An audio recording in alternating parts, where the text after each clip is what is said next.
যতটা সম্ভব আমার দিক থেকে। এটাতে তোমরা সকলেই উপকৃত হবে। আগামী যে নেট পরীক্ষা সেখানে তোমাদের সকলের বেশ উপকার হবে আজকের ক্লাসটা। সবাই একটু মনোযোগ সহকারে আমরা প্রতিটা দিকের প্রতি দৃষ্টি রাখবো। সিলেবাসে যে ক্রম অনুযায়ী সাজানো হয়েছে সেখানে পয়েন্ট নাম্বার 7 and 8 এই দুটো মূলত কাব্যের উপর। 7-এ আমরা দেখেছি সেখানে কিছু ভারতীয় কবিদের নাম দেওয়া আছে, তাদের সামান্য পরিচয় ইত্যাদি ইত্যাদির কথা। রসপ্রস্থান ইত্যাদি যে প্রস্থানগুলো আমাদের 6টা বা 5টা বা 7টা যে যাটাই বলুন না কেন, যে প্রস্থানগুলো আমরা পড়েছি জেনেছি, এ বিষয়ে আমাদের দুটো সেমিনার অলরেডি করা হয়েছে। তো সেই প্রস্থানগুলো সম্পর্কে আছে। আর তারপরে পাশ্চাত্য কাব্যশাস্ত্র সম্পর্কে আলোচনা রয়েছে, এটা পয়েন্ট 7-এ আছে। আর 8-এ পুরোটাই শাস্ত্রীয় গ্রন্থ নিয়ে আলোচনা। আমি পুরোটা আমি কিছু আলোচনা করার আগে সিলেবাস নিয়ে এক দুটো কথা বলে দিচ্ছি। যারা এখানে প্রায় অনেককে আমি দেখতে পাচ্ছি, তারা নিশ্চয়ই অনেক দিন ধরে নেটের প্রিপারেশন নিচ্ছ তোমরা, বেশ কিছু বছর থেকে। যারা মাঝে গ্যাপ দিয়েছিলে, সিলেবাসের পরিবর্তনটা বুঝতে এখনো সমর্থ হওনি, তাদের জন্য বলে দিই, সিলেবাস থেকে কয়েকটা গ্রন্থ, আমি শুধুমাত্র কাব্যের কথাই বলবো, কয়েকটা গ্রন্থ বাদ করা হয়েছে। সেগুলো তোমরা জানো, কাব্য মীমাংসা বলে একটা গ্রন্থ রাজশেখরের লেখা, সেটা বাদ। তার সাথে রসগঙ্গাধর বলে একটা গ্রন্থ, জগন্নাথের লেখা একটা প্রসিদ্ধ গ্রন্থ, সেটা কিন্তু বাদ। এই দুটো গ্রন্থ অলংকার শাস্ত্রের মধ্যে। আর তার সাথে সাথে কাদম্বরীতে মহাশ্বেতা বর্ণনম ছিল আগে, এখন সেখানে কাদম্বরীতে সুকনাস উপদেশ এসেছে। এই তিনটে মূলত চেঞ্জেস হয়েছে গ্রন্থ, কি বাদ দেওয়া হয়েছে সেটা বললাম। এরপরে তোমরা জানো 19 সাল থেকে যে নতুন সিলেবাস, সেখানে ওয়েস্টার্ন পোয়েটিক্স এসছে, পাশ্চাত্য সাহিত্যতত্ত্ব। তার সাথে আমাদের কয়েকটা আধুনিক সাহিত্যতাত্ত্বিক যারা রয়েছেন, বীরাকবন, পণ্ডিত ক্ষমা রাও, শ্রীধর ভাস্কর ওয়ার্নেকর, এই প্রভৃতি, এরকম কিছু কিছু অর্বাচীন কালের কাব্য সমালোচক কবি প্রভৃতিদের নাম এখানে সংযোজিত হয়েছে। তো এই হলো মোটামুটি সিলেবাস আমাদের। এই আমি যেটা বললাম চেঞ্জেসটা নিশ্চয়ই মনে থাকলো। তাই যারা আগের বই নিয়ে, আগের পড়াশোনার স্টাডি মেট নিয়ে যারা পড়াশোনা করছো তোমরা দীর্ঘদিন ধরে, তারা কিন্তু এই চেঞ্জেসটা তারা যেন ভুল করে কাব্য মীমাংসা, রসগঙ্গাধর এই গ্রন্থগুলো না পড়ে ফেলো, এই জন্য আমি বিশেষ করে এই কথাটা বলে দিলাম আগেই। রঘুবংশম চতুর্দশটাও তো বাদ হয়ে গেছে। হ্যাঁ, এক্স্যাক্টলি রঘুবংশমের আচ্ছা, আমি সাহিত্যের কথা বলিনি। সেখানে কাব্যগুলোর মধ্যে আমাদের কুমার সম্ভব ছিল, সেটাও নেই, বাদ আছে। রঘুবংশমের প্রথম স্বর্গটা দেওয়া হয়েছে। বেশ, বাকিটা মোটামুটি সব এক, আর কিছু নতুন দেখছি না চেঞ্জেসের মধ্যে। কিছু কমানো হয়েছে ভালোর জন্য, কিছু বাড়ানো হয়েছে, যাই হোক। তো মোটামুটি ভাবে এটাই। এবার আলোচনার প্রথমেই, আচ্ছা আমি একটু সিলেবাসটা দেখাই।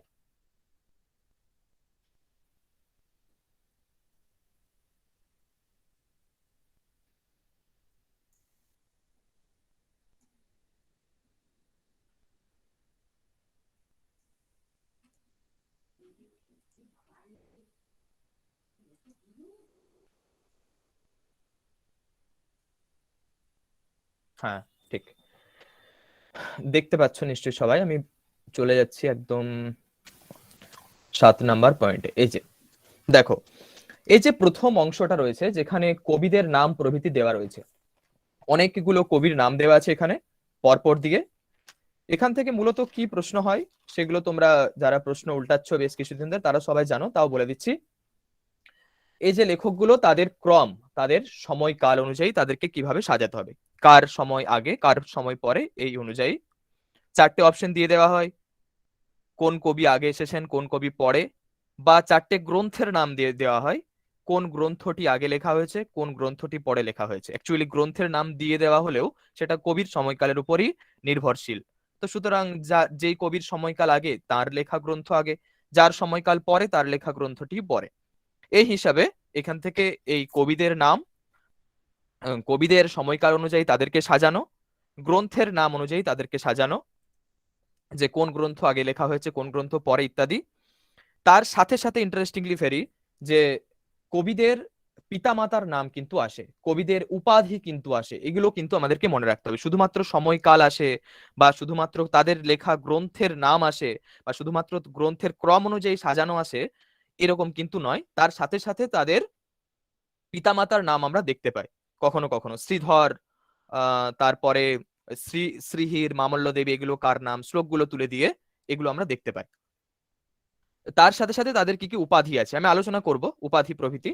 তো এই বিষয়গুলো আসে। সময়কাল ভেরি ইন্টারেস্টিং একটা বিষয়। সময়কাল হিসাবে যারা চিন্তিত আছে, আমি আবার বলছি একটু ভালোভাবে সবাই শুনে নাও, যারা নেটের নেটে যে প্রশ্নটা হয় সেখানে সময়কাল নিয়ে যারা চিন্তা করছো, কোন কবির সময়কাল আগে কোন কবির সময়কাল পরে, সংস্কৃত কবিদের সময়কাল নিয়ে এমনিতেই খুব চিন্তিত সবাই, কার সময়কাল আগে কার সময়কাল পরে, এই নিয়ে প্রত্যেকটা গ্রন্থে 3-4 পাতা বাদ বিবাদের পরে আলটিমেটলি একটা সারাংশতে এসে লেখা থাকে যে এইভাবে একটা বিবাদ চলেছে, কিন্তু আলটিমেটলি কিছু সমস্যার সমাধান পাওয়া যায় না।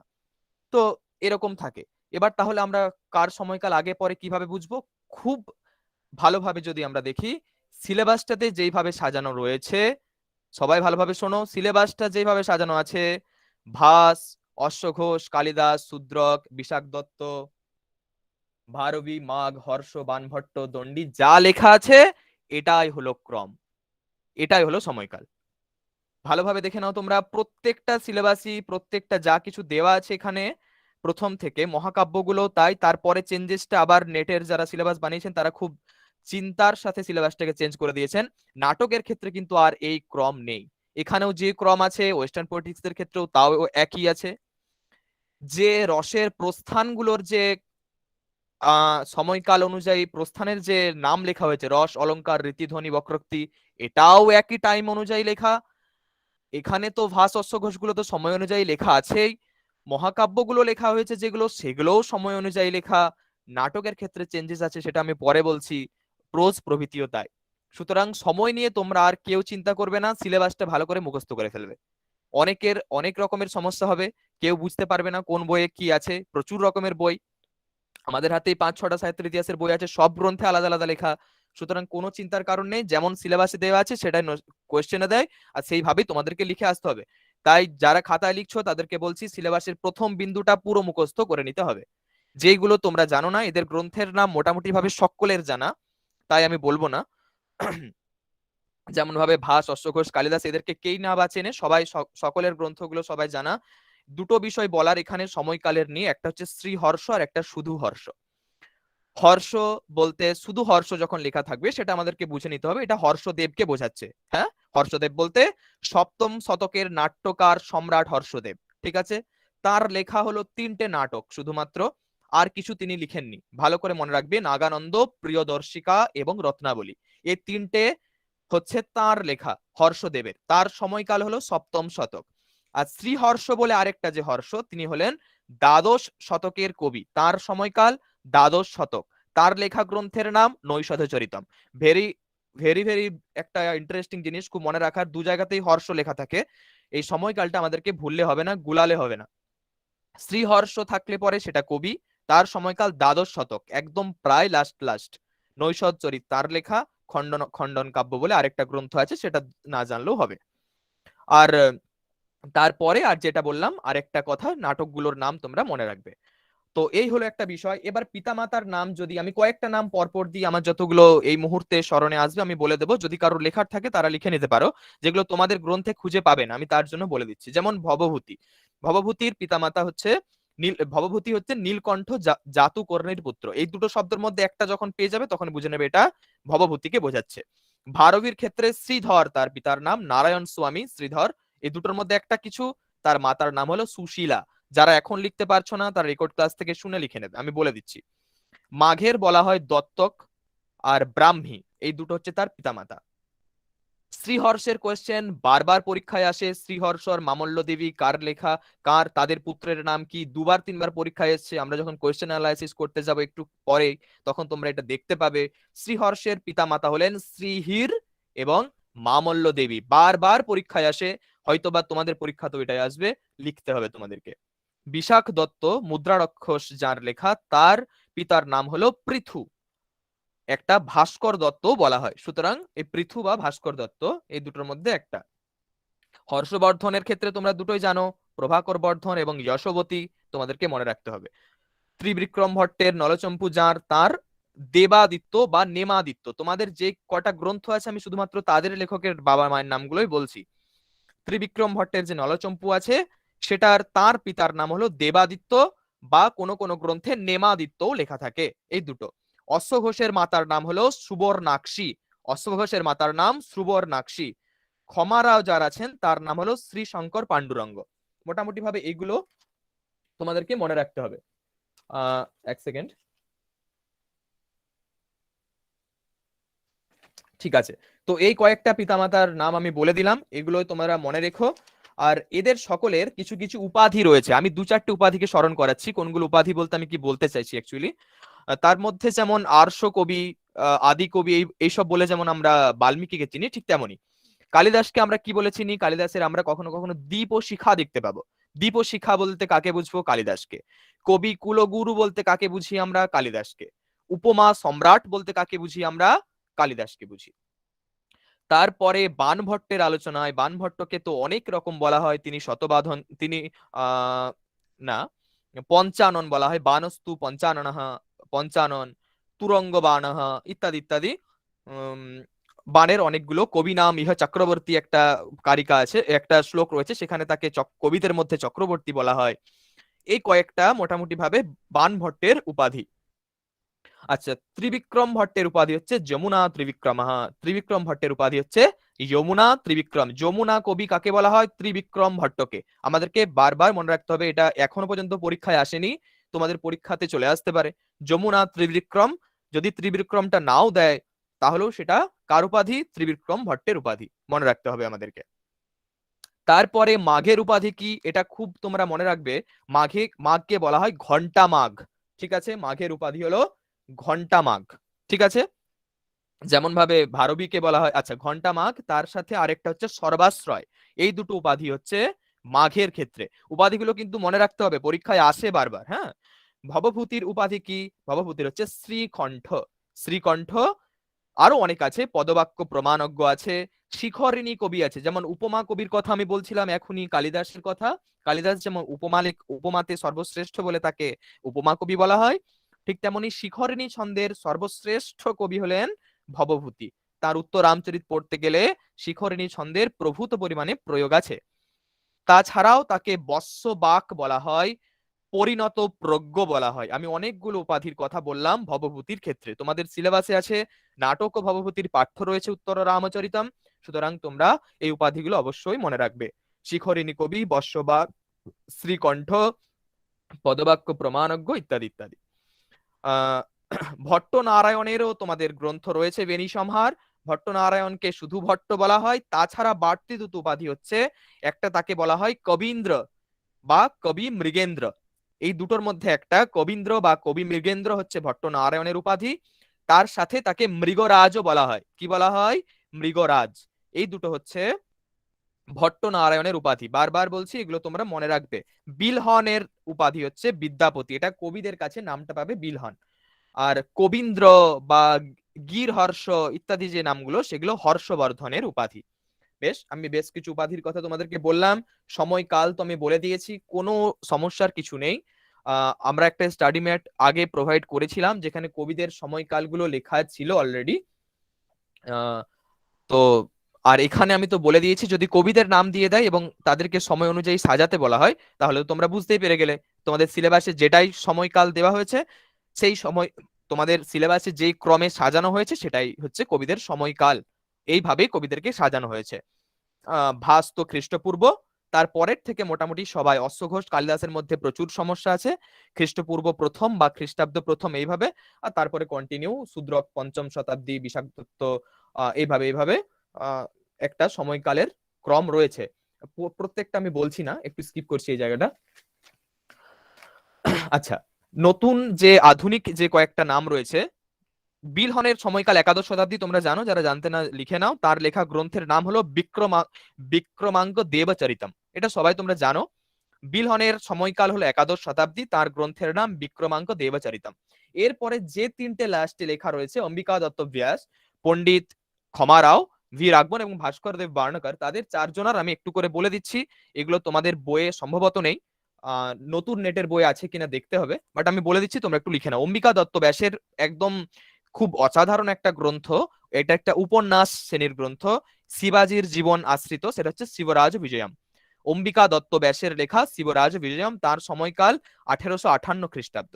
লেখায় রয়েছে তোমাদের সিলেবাসে যে ক্রমে, তার মধ্যে আধুনিকদের মধ্যে প্রথম রয়েছেন অম্বিকা দত্ত ব্যাস, তার সময়কাল 1858 খ্রিস্টাব্দ। তার গ্রন্থের নাম আমি বললাম শিবরাজ বিজয়ম। তার উপাধি উপন্যাস তো ওটা।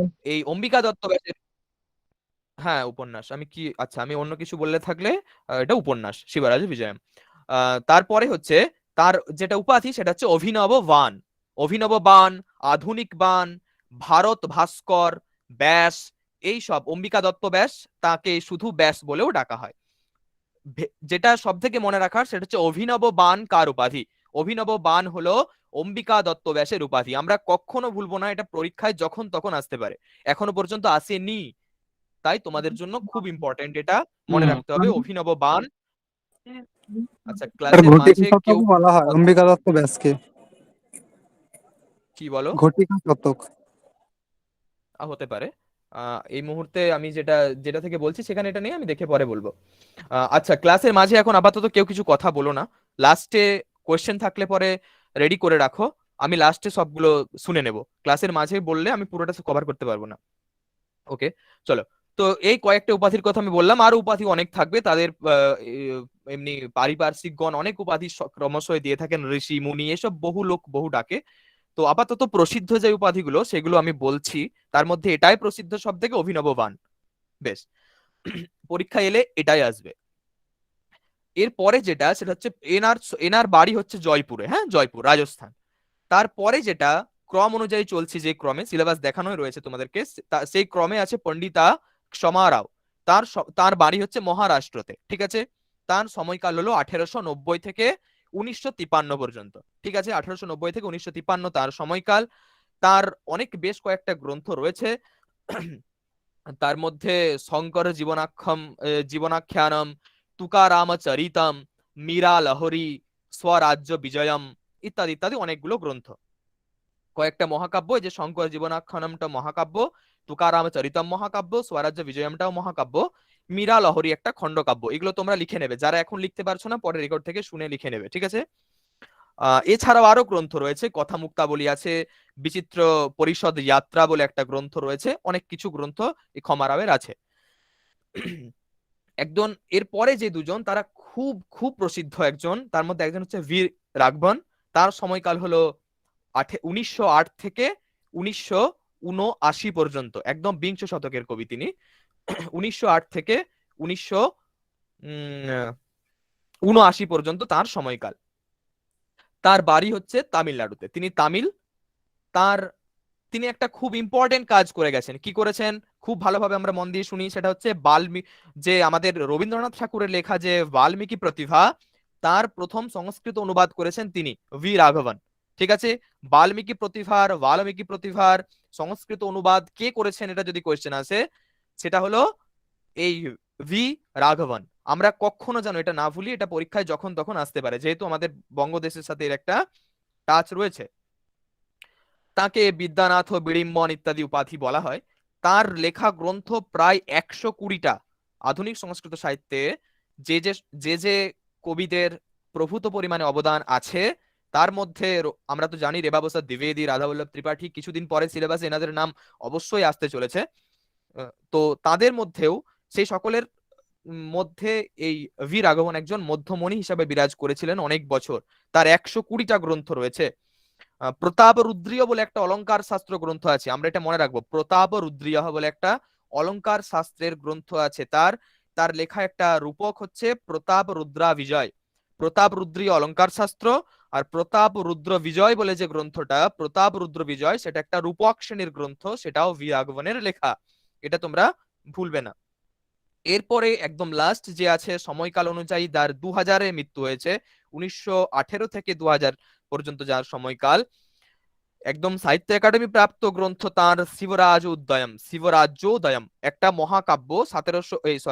1974 সালে গ্রন্থটা সাহিত্য একাডেমি পুরস্কার পেয়েছে, শ্রী শিবরাজ্যোদয়ম। দেখো দুটো নাম পেলাম আমরা শিবরাজের সাথে সম্পর্কিত। প্রথমে পেয়েছি অম্বিকা দত্ত ব্যাসের লেখা শিবরাজ বিজয়ম, এটা বলেছি আমরা, এটা একটা উপন্যাস। তারপরে এখন যেটা পেলাম শ্রী শিবরাজ্যোদয়ম, বা কেবলমাত্র শিবরাজ্যোদয়ম থাকতে পারে, এটা একটা মহাকাব্য। এটা 1974 সালে সাহিত্য একাডেমি পুরস্কার পেয়েছে। খুব খুব ইম্পর্টেন্ট একটা কোয়েশ্চেন এটা। শ্রীধর ভাস্কর ওয়ার্নেকারের লেখা, তার বাড়ি হলো নাগপুরে। এছাড়াও তার লেখা আরো গ্রন্থ রয়েছে, ভারত রত্ন আহ শতকম বলে, স্বাতন্ত্র বীর শতকম বলে, সংস্কৃত বাংময় কোষ বলে, ইত্যাদি ইত্যাদি অনেকগুলো গ্রন্থ তার লেখা আছে। তো এই অংশটা তোমাদের দরকার ছিল, তোমরা হয়তোবা অনেকে আজকে জানলে, অনেকগুলো গ্রন্থ অধিকাংশরাই জানো, তাও আমি বলে দিলাম সকলের জন্য। আচ্ছা, এই একটা পোর্শন আমরা প্রথমটা পেলাম। এখান থেকে প্রায়শই প্রশ্ন আমি যখন দেখাবো দেখতে পাবে অন্তত দুটো কোয়েশ্চেন চলে আসে। দেখো, মহাকাব্য থেকে বা নাটক থেকে খুব ডিপ কোয়েশ্চেন আসে না। একটা দুটো ইম্পর্টেন্ট শ্লোক যেগুলো প্রত্যেকটা মহাকাব্য বা প্রত্যেকটা নাটকের, সেই শ্লোকগুলো তুলে দেয়। এটা কার উক্তি, এই শ্লোকে এই শব্দটির অর্থ কি, এই শ্লোকে এখানে ছন্দ কি আছে, এখানে অলংকার কি আছে, ইত্যাদি। যদি এই টাইপের কোয়েশ্চেন না হয়, তাহলে মহাকাব্যগুলোর নাম দিয়ে দেয় এবং বলে দেয় কোন মহাকাব্যটা আগে লেখা হয়েছে, কোনটা পরে লেখা হয়েছে। তো সেক্ষেত্রে এগুলো মনে রাখতে হবে। হ্যাঁ, ওভারঅল পুরো সাহিত্য থেকে 16টা থেকে 22টা পর্যন্ত বা 21টা পর্যন্ত কোয়েশ্চেন আছে। 16 থেকে 21টা পর্যন্ত কোয়েশ্চেন সাহিত্য থেকে প্রতিবার আসে। বাকিগুলো থেকে যেমন এইভাবে বিভাজন হয়, কিন্তু সাহিত্য থেকে 16র নিচে কোয়েশ্চেন দেখতে পাইনি। ঠিক আছে, সুতরাং খুব মনোযোগ সহকারে, খুব ভালোভাবে স্ট্র্যাটেজি ফলো করে পড়াশোনা করতে হবে, যেন সবগুলো আমরা পেরে যাই। এরপরে যেটা আসছে সেটা হচ্ছে কাব্যশাস্ত্র। এটা নিয়ে আমি আলোচনা কিছু করব না। আর প্রস্থান নিয়ে আমরা আলোচনা একদম প্রথম সেমিনারে আমি করে দিয়েছি, দুটো নিয়ে আলোচনা করে দিয়েছি। তথাপি আমি পাশ্চাত্য কাব্যশাস্ত্র নিয়ে এক দুটো কথা বলবো, কিন্তু ভারতীয় কাব্যশাস্ত্র নিয়ে কিছু বলছি না। ক্রম এটাই, প্রথম রসপ্রস্থান, ভরত। আচ্ছা, রসপ্রস্থানের ভরতের সাথে ওই অভিনবগুপ্তর যে ব্যাখ্যাটা আছে, কোশ্চেনে কিন্তু দেখবে আসছে এখন, যে রসপ্রস্থানস্য আচার্যস্তঃ বলে একটা কোশ্চেন। যেই দুজন আচার্যস্তঃ লেখা আছে, মানে এখানে দুজন আচার্যকে চাইছে। সেখানে ভরত আরেকজন কে? আরেকজন হচ্ছেন ওই অভিনবগুপ্ত। ঠিক আছে, তার যে নাট্যশাস্ত্রে অভিনব ভারতের টিকা আছে, তিনি সেখানে রসকে খুব ভালোভাবে প্রতিষ্ঠা দিয়েছেন বলে তাকেও এই রসপ্রস্থানের আলংকারিক হিসাবে কোশ্চেন আসছে নেটে। ইভেন একবার দুবার এসেছে এটা। সুতরাং মনে রাখবে তোমরা যে আরেকজন যদি চায় রসপ্রস্থানে, সেক্ষেত্রে তোমাদেরকে ওনার নাম দিতে হবে। রসপ্রস্থান, অলংকারের ভামহ প্রস্থান, সময়কাল এই ক্রমেই চলছে। রীতিপ্রস্থানের বামন তোমরা জানো। দণ্ডী এই গুণ আর রীতি দুটোকে সমানতন্ত্র প্রস্থান বলে এখানে উল্লেখ করেনি। গুণের ক্ষেত্রে দণ্ডী, ধ্বনি প্রস্থানের ক্ষেত্রে আনন্দবর্ধন। ধ্বনির ক্ষেত্রে একটা কথা আমি বারবার মনে পড়িয়ে দিই, আমার স্টুডেন্টরা সবাই জানে, তোমাদেরকেও বলে দিই। ধ্বনি প্রস্থানের প্রস্থান প্রবর্তক আচার্য হচ্ছে আনন্দবর্ধন। ধ্বনি প্রস্থানের প্রস্থান প্রবর্তক আচার্যের নাম কি, এটা যদি কোয়েশ্চেন হয়, তাহলে সে অবশ্যই হলো আনন্দবর্ধন। কিন্তু যদি ধ্বনি প্রস্থানের পরমাচার্য কে, এটা যদি কোয়েশ্চেন হয়, বারবার মনে রাখো, একদম শব্দটা যদি এটাই থাকে, ধ্বনি প্রস্থানের পরমাচার্য কাকে বলা হয়, উত্তর কিন্তু আনন্দবর্ধন নয়। উত্তর হলো মম্মট। তার কারণ মম্মট তার গ্রন্থে এই ধ্বনিকে সুবিস্তৃত আলোচনার সাহায্যে বিবিধ যে বাগবিতণ্ডা চলছিল সেগুলোকে নস্যাৎ করে প্রতিষ্ঠা দিয়েছেন বলে এই ধ্বনি প্রস্থানের পরমাচার্য বলা হয় মম্মটকে। দুবার তিনবার বলছি, বারবার বলছি, তোমরা কিন্তু এটা একদম ভুলবে না। ধ্বনি প্রস্থানের প্রস্থান প্রবর্তক আচার্য একজন, আনন্দবর্ধন অবশ্যই। কিন্তু যখনই এটা ওই কে পরমাচার্য এরকম যখন কোয়েশ্চেন চলে আসবে, তখন কিন্তু আর সে নয়, তখন কিন্তু আমাদেরকে মম্মটের নাম বলতে হবে। বক্রোক্তি জানো তোমরা, কুন্তক, ঔচিত্যের ক্ষেমেন্দ্র, এই হচ্ছে ক্রম। এর পরে যেটা ইন্টারেস্টিং সেটা হচ্ছে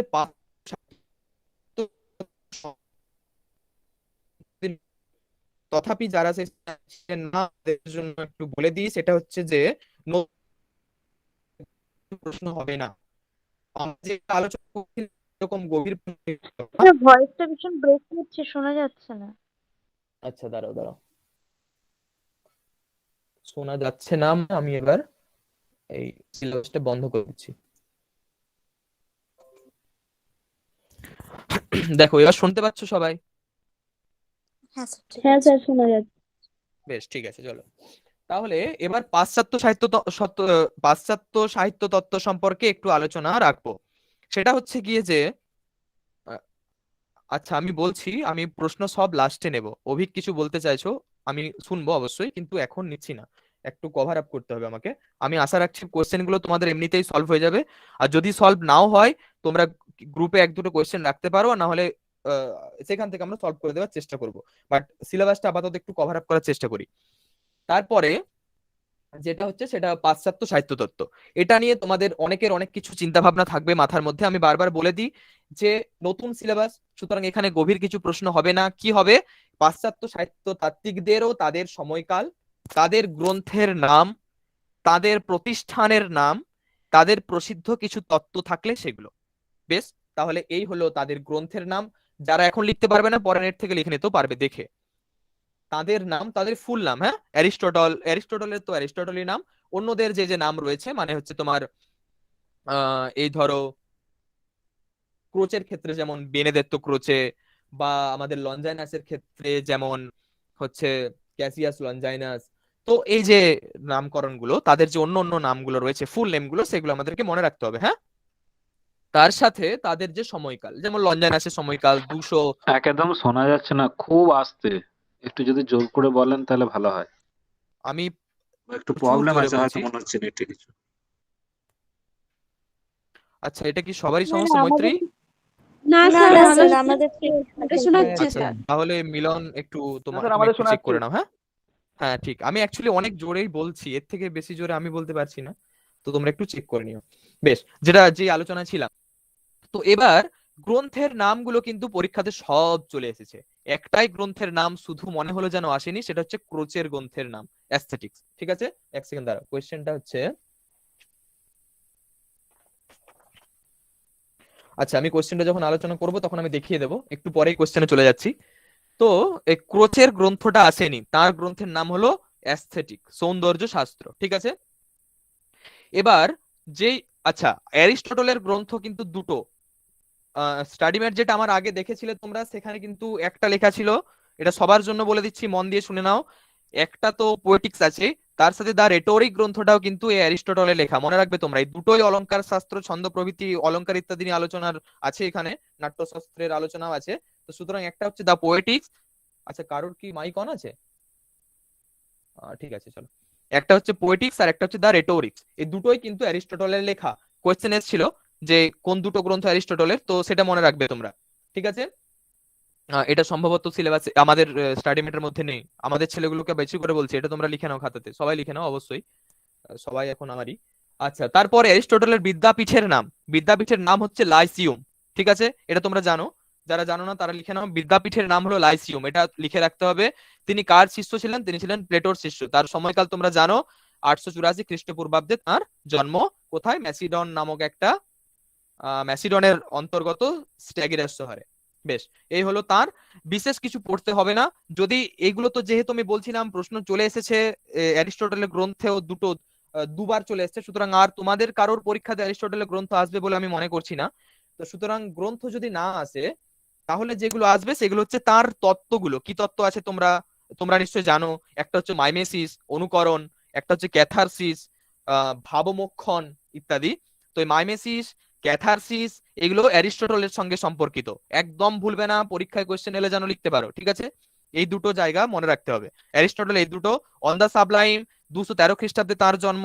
একে সাহিত্যিক ঊর্ধ্বায়ন বলা হয়। এই গ্রন্থের লেখক হচ্ছেন লঞ্জাইনাস। ঠিক আছে, একদম ভুলবে না। লঞ্জাইনাসের গ্রন্থের নাম পরীক্ষায় এসেছিল, সুতরাং তার গ্রন্থের নাম আসার সম্ভাবনা কম আছে। তার সময়কাল 213 খ্রিস্টাব্দ, আসবে পরীক্ষায়। তারপরে 3 নাম্বার পর্যায়ে যিনি রয়েছেন তিনি হচ্ছেন ক্রোচে, অ্যাস্থেটিক্স, অভিব্যঞ্জনাবাদ। তার বাদের নাম হলো অভিব্যঞ্জনাবাদ। তার গ্রন্থের নাম হলো সৌন্দর্য শাস্ত্র। গ্রন্থটি 1902 সালে লেখা। তার সময়কাল মানে ক্রোচের সময়কাল হলো 1866। তার পুরো নাম হলো বেনেদেত্তো ক্রোচে। ঠিক আছে, আমি আশা রাখছি তোমরা সবাই বুঝে গেছো। অ্যাকচুয়ালি এই যে কথাগুলো বললাম আমি খুব স্পিডে বললাম, এইগুলোই পরীক্ষাতে আসবে। মানে যেহেতু বইগুলোর নাম চলে এসেছে, তাই বইগুলোর নাম আসার সম্ভাবনা খুব কম। এলে ক্রোচের গ্রন্থটার নাম এবার চলে এসেছে, পরীক্ষায় গিয়ে লিখে দিয়ে চলে আসতে পারো। যদি ক্রোচের গ্রন্থ না আসে গ্রন্থের নাম, তাহলে এদের সময়কাল এবার এদেরও আসবে। যেমন ভাবে অশ্বঘোষ, ভাস অশ্বঘোষ, কালিদাস হিসাবে তোমরা সাজাচ্ছিলে, ঠিক তেমনি এদেরও যে সময়কালটা দেওয়া রয়েছে এখানে, সেই সময়কাল হিসাবে এবার থেকে এদেরকেও সাজানোর প্রশ্ন আসবে। তো সুতরাং সাজাতে হবে, বা গ্রন্থের নাম আসবে, তার সাথে তোমাদেরকে মার্ক করতে হবে কোন গ্রন্থটা কার সাথে যাচ্ছে। ঠিক আছে, এটা যেহেতু পাশ্চাত্যের ক্ষেত্রে আসেনি, এবার এই টাইপের কোয়েশ্চেন আসতে পারে। তো সুতরাং এই হলো আমাদের পাশ্চাত্য সাহিত্য তত্ত্ব সম্পর্কে আলোচনা। মহাজাগতিক বাস্তব, সুপ্রিমলি রিয়েল বা সুপার ওয়ার্ল্ড, এইগুলো কাব্যকে বলেছে কে? বেনেদত্ত ক্রোচে। এরকম 2-4টে কথা এগুলো থেকে তোমাদেরকে মনে রাখতে হবে। মূলত অভিব্যঞ্জনবাদ কার, এটা এখন আসেনি, এটাই আসবে ক্রোচে। তো এই যদি উপরি উপরি কোশ্চেন হয়, তো আমি যেই কথাগুলো বললাম এইগুলোর মধ্যে কিছু না কিছু প্রশ্নতে তোমরা পাবেই। আর যদি খুব ভিতরে প্রশ্ন হয়, তাহলে সেক্ষেত্রে মানে খুব ভিতরে এখন হবে না, তোমাদের চিন্তার কিচ্ছু কারণ নেই। হলে ওই অ্যারিস্টটলের ক্ষেত্রে 1-2টো কোয়েশ্চেন হয়তো বা আসতে পারে, ওই কমেডি বা ট্র্যাজেডি, এগুলোর সংজ্ঞা কে দিয়েছেন, বা ওই পরিশুদ্ধিকরণ যেটা বলছিলাম, ক্যাথারসিস, ভাবমোক্ষণ, এই তত্ত্বটি কার, এগুলোই আসতে পারে, এর থেকে বেশি আর কিছু আসবে না। সুতরাং চিন্তার তোমাদের কিছু কারণ নেই। ওয়েস্টার্ন পোয়েটিক্স সম্পর্কে প্রথম পার্টটা থেকে 5টা কোশ্চেন আসবেই আসবে। এই যে আমি এতগুলো আলোচনা করলাম, এই আলোচনাটি যারা মন দিয়ে তোমরা শুনলে, তারা পরীক্ষাতে 4টে থেকে 5টা সাহিত্যের কোশ্চেন পারছো, একদম নিশ্চিত তোমরা পারবে। এই হলো প্রথম পার্ট, অর্থাৎ পার্ট 7। এর পরে আমরা একদম ডিরেক্টলি গ্রন্থতে ঢুকে যাব। ঠিক আছে, গ্রন্থতে কি রয়েছে? প্রথমে যেটা আছে সেটা হচ্ছে কিছু পদ্যের নাম দেওয়া আছে। ঠিক আছে, হ্যাঁ, 1 সেকেন্ড একটু সময় নিচ্ছি।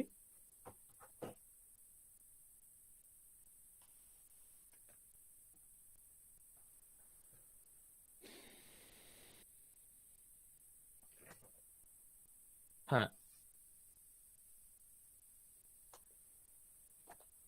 বেশ। তো আমরা মহাকাব্যগুলো কিভাবে পড়বো, ঠিক আছে, কিভাবে পড়বো এটুকুই আমি একটু বলে দিই, তোমরা একটু শুনে নাও। দেখো, মহাকাব্যে প্রচুর প্রচুর শ্লোক আছে। আচ্ছা, প্রথমেই বলে দিই, সিলেবাসটা পুরোটা পড়ার কোনো প্রয়োজন হবে না। যারা এখন পড়ছো, যারা পড়ছো তাদের জন্য বলছি। সাপোজ ধরো 5টা মহাকাব্য রয়েছে, যদি তোমরা কিরাতার্জুনীয়ম তোমাদের পড়া হয়ে গেছে, রঘুবংশম একটা সোজা মহাকাব্য, এটা একদিন যদি কেউ 2 ঘন্টা পড়ে নেয় রঘুবংশমটা, মোটামুটি তার হয়ে যাবে। কিরাতার্জুনীয়ম তোমরা জানো, এখানকার শ্লোকগুলো দেখলেই তোমাদের খেয়াল চলে আসবে কোনটা দ্রৌপদী বলেছে, কোনটা বনেশ্বর বলেছে, ইত্যাদি। তো সুতরাং কিরাতার্জুনীয়মটাকে তোমরা পড়ে ফেলেছো বলেই ধরে রাখো। এরপরে শিশুপাল বধটা আমি রঘুবংশমটা আমি বললাম যে এত সোজা সোজা শ্লোক আছে এখানে, যে এটা একবার চোখে দেখলে পরেই পড়া হয়ে যায়। 2-3 ঘন্টা সময় দেবে। ও বাগর্থাবিব সম্পৃক্ত, ওই ক সূর্য প্রভব বংশ, এই কোশ্চেন গুলো কিন্তু পরীক্ষায় আসে, মানে একবার বাদ দিয়েই পরীক্ষায় আসে রঘুবংশম থেকে কোয়েশ্চেন। ঠিক আছে, তো রঘুবংশমটাও তোমরা 2 ঘন্টাতে পড়ে ফেলছো, দুটো পড়া হয়ে গেল। এর পরে যেটা তোমরা পড়বে সেটা হচ্ছে গিয়ে যে বুদ্ধ চরিত্রটাকে ইচ্ছা হলে না পড়তে পারো, যদি কেউ পড়ে নিয়েছো ভালো। নৈষদ চরিত, শিশুপাল বধের মধ্যে এই দুটোকে তোমরা পড়ে ফেলবে। ইচ্ছা হলে নৈষদ চরিত পড়তে পারো, যদি এর থেকেও কেউ ফাঁকি মারতে চাও, তাহলে তোমরা নৈষদ চরিত্রটা পড়ে নাও। তাহলে তোমরা রঘুবংশম, কিরাতার্জুনীয়ম, নৈষধ চরিতম, এই 3টে মহাকাব্য তোমরা অবশ্যই পড়ছো। এগুলো পড়লে পরে তোমাদেরকে ওই আন্দাজে সত্যনারায়ণের নাম নিয়ে ভুল করে একটাতে টিক মেরে আসতে হবে না। এগুলো পড়লে যদি আন্দাজেও বৌদ্ধদের অপবাদকে স্বীকার করে নিয়েও যদি দেখতে দেখতে আসো, আরে এটা তো নয়, আরে এটা তো নয়, এটা তো নয়, করলেও একটাতে ঠিক মেরে দিয়ে চলে আসতে পারবে। বাট দুটো ভুল করেও পড়ে যাবে না। পড়লে কমসে কম 3টে, আমি তো বলবো 4টে, শিশুপাল বধ, নৈষদ চরিত, রঘুবংশম, কুমার আর কিরাতার্জুনীয়ম তোমরা পড়ে যাও। কারণ যেহেতু কিরাতার্জুনীয়ম আর শিশুপাল বধটা ভেরি ইজি, তোমাদের পড়াই আছে। আর শিশুপাল বধ, নৈষদ চরিতের থেকে কি পড়বে সেটা আমি আসছি। তো এই হলো বিষয়। এবার যদি সাজাতে দেয়, প্রথম কথা হলো যে কার গ্রন্থগুলো সাজাও। সেক্ষেত্রে আমি আগেও বললাম, এক্ষেত্রেও ভেরি ইন্টারেস্টিংলি, যে ক্রমে সিলেবাসে গ্রন্থগুলোকে সাজানো রয়েছে, বুদ্ধচরিত, রঘুবংশ, কিরাতার্জুনীয়ম, শিশুপাল বধ, নৈষদ চরিত, এই ক্রমেই, এটাই হচ্ছে ক্রম। টাইম অনুযায়ী এখানে এক্সাক্ট টাইমকে ফলো করে সাজানো হয়েছে। সুতরাং তোমাদেরকে টাইম নিয়ে আর কিছু ভাবতে হচ্ছে না। যা যা যেমন ভাবেই কোশ্চেন আসুক না কেন, এটাই কিন্তু ক্রম। এটা তোমাদেরকে মনে রাখতে হবে। এক্ষেত্রে আমি খেয়াল করিয়ে দিই একটি কথা, ওরা কি করলো, এই সিলেবাস করতে গিয়ে বুদ্ধি খাটিয়ে প্রথমটাকেও ক্রম একই রাখলো, একদম এই ক্রমেই লেখা ভাস, অশ্ব ঘোষ, কালিদাস প্রভৃতি। তারপরেও ক্রম একই রাখলো কাব্যশাস্ত্রের ক্ষেত্রে, তারপরেও ক্রম একই আছে পাশ্চাত্য কাব্যশাস্ত্রের ক্ষেত্রেও, তারপরেও ক্রম একই আছে পদ্যের ক্ষেত্রেও, কিন্তু নাটকের ক্ষেত্রে ক্রম এক নেই। যদি এই ভেবে তোমরা পড়তে চলে যাও, স্বপ্নবাসব দত্তম, অভিজ্ঞান শকুন্তলম, বেণীসংহার, মুদ্রারাক্ষস, উত্তরামচরিত সব ভুল হয়ে যাবে। এরকম ক্রমে কিন্তু নাটকগুলি লেখা হয়নি। বারবার বলছি, নাটকের ক্রম আমি এখন বলছি, তোমরা এই ক্রমটাকে ভালো করে মুখস্থ করে নেবে, যে যে গ্রন্থ থেকে পড়েছো। আমি তাও আবার বলে দিচ্ছি, তোমরা এই ক্রমটাকে ফলো করবে। প্রথম হচ্ছে স্বপ্নবাসব দত্তম, খ্রিস্টপূর্ব চতুর্থ পঞ্চম, যে যা খুশি বলে, মোটামুটি তৃতীয় চতুর্থ পঞ্চমের মধ্যে যাই হোক, ভাসের সময়কাল খ্রিস্টপূর্ব, বাসব দত্তর লেখা স্বপ্নবাসব দত্তম নাটকের সময়কাল খ্রিস্টপূর্বাব্দতেই লেখা হয়েছে, সুতরাং এ প্রথমে থাকছে। ওকে, অভিজ্ঞান শকুন্তলম তারপরে, যাই হোক কালিদাসের সময়কাল প্রথম দ্বিতীয় যে যা শতক স্বীকার করে, ভাসের পরে কালিদাস, অর্থাৎ তোমাদের নাটকের যে ক্রম সেখানে স্বপ্নবাসব দত্তমের পরে অভিজ্ঞান শকুন্তলম আসছে। এর পরে বেণীসংহার লিখে দিয়েছে, বেণীসংহারটা একদম সবার লাস্টে লেখা নাটক, একদম ওখান থেকে কেটে বাদ দিয়ে দাও। অভিজ্ঞান শকুন্তলমের পরে আসবে মৃচ্ছকটিক, যার সময়কাল পঞ্চম শতক। অভিজ্ঞান শকুন্তলমের পরে আসবে মৃচ্ছকটিক, পঞ্চম শতক।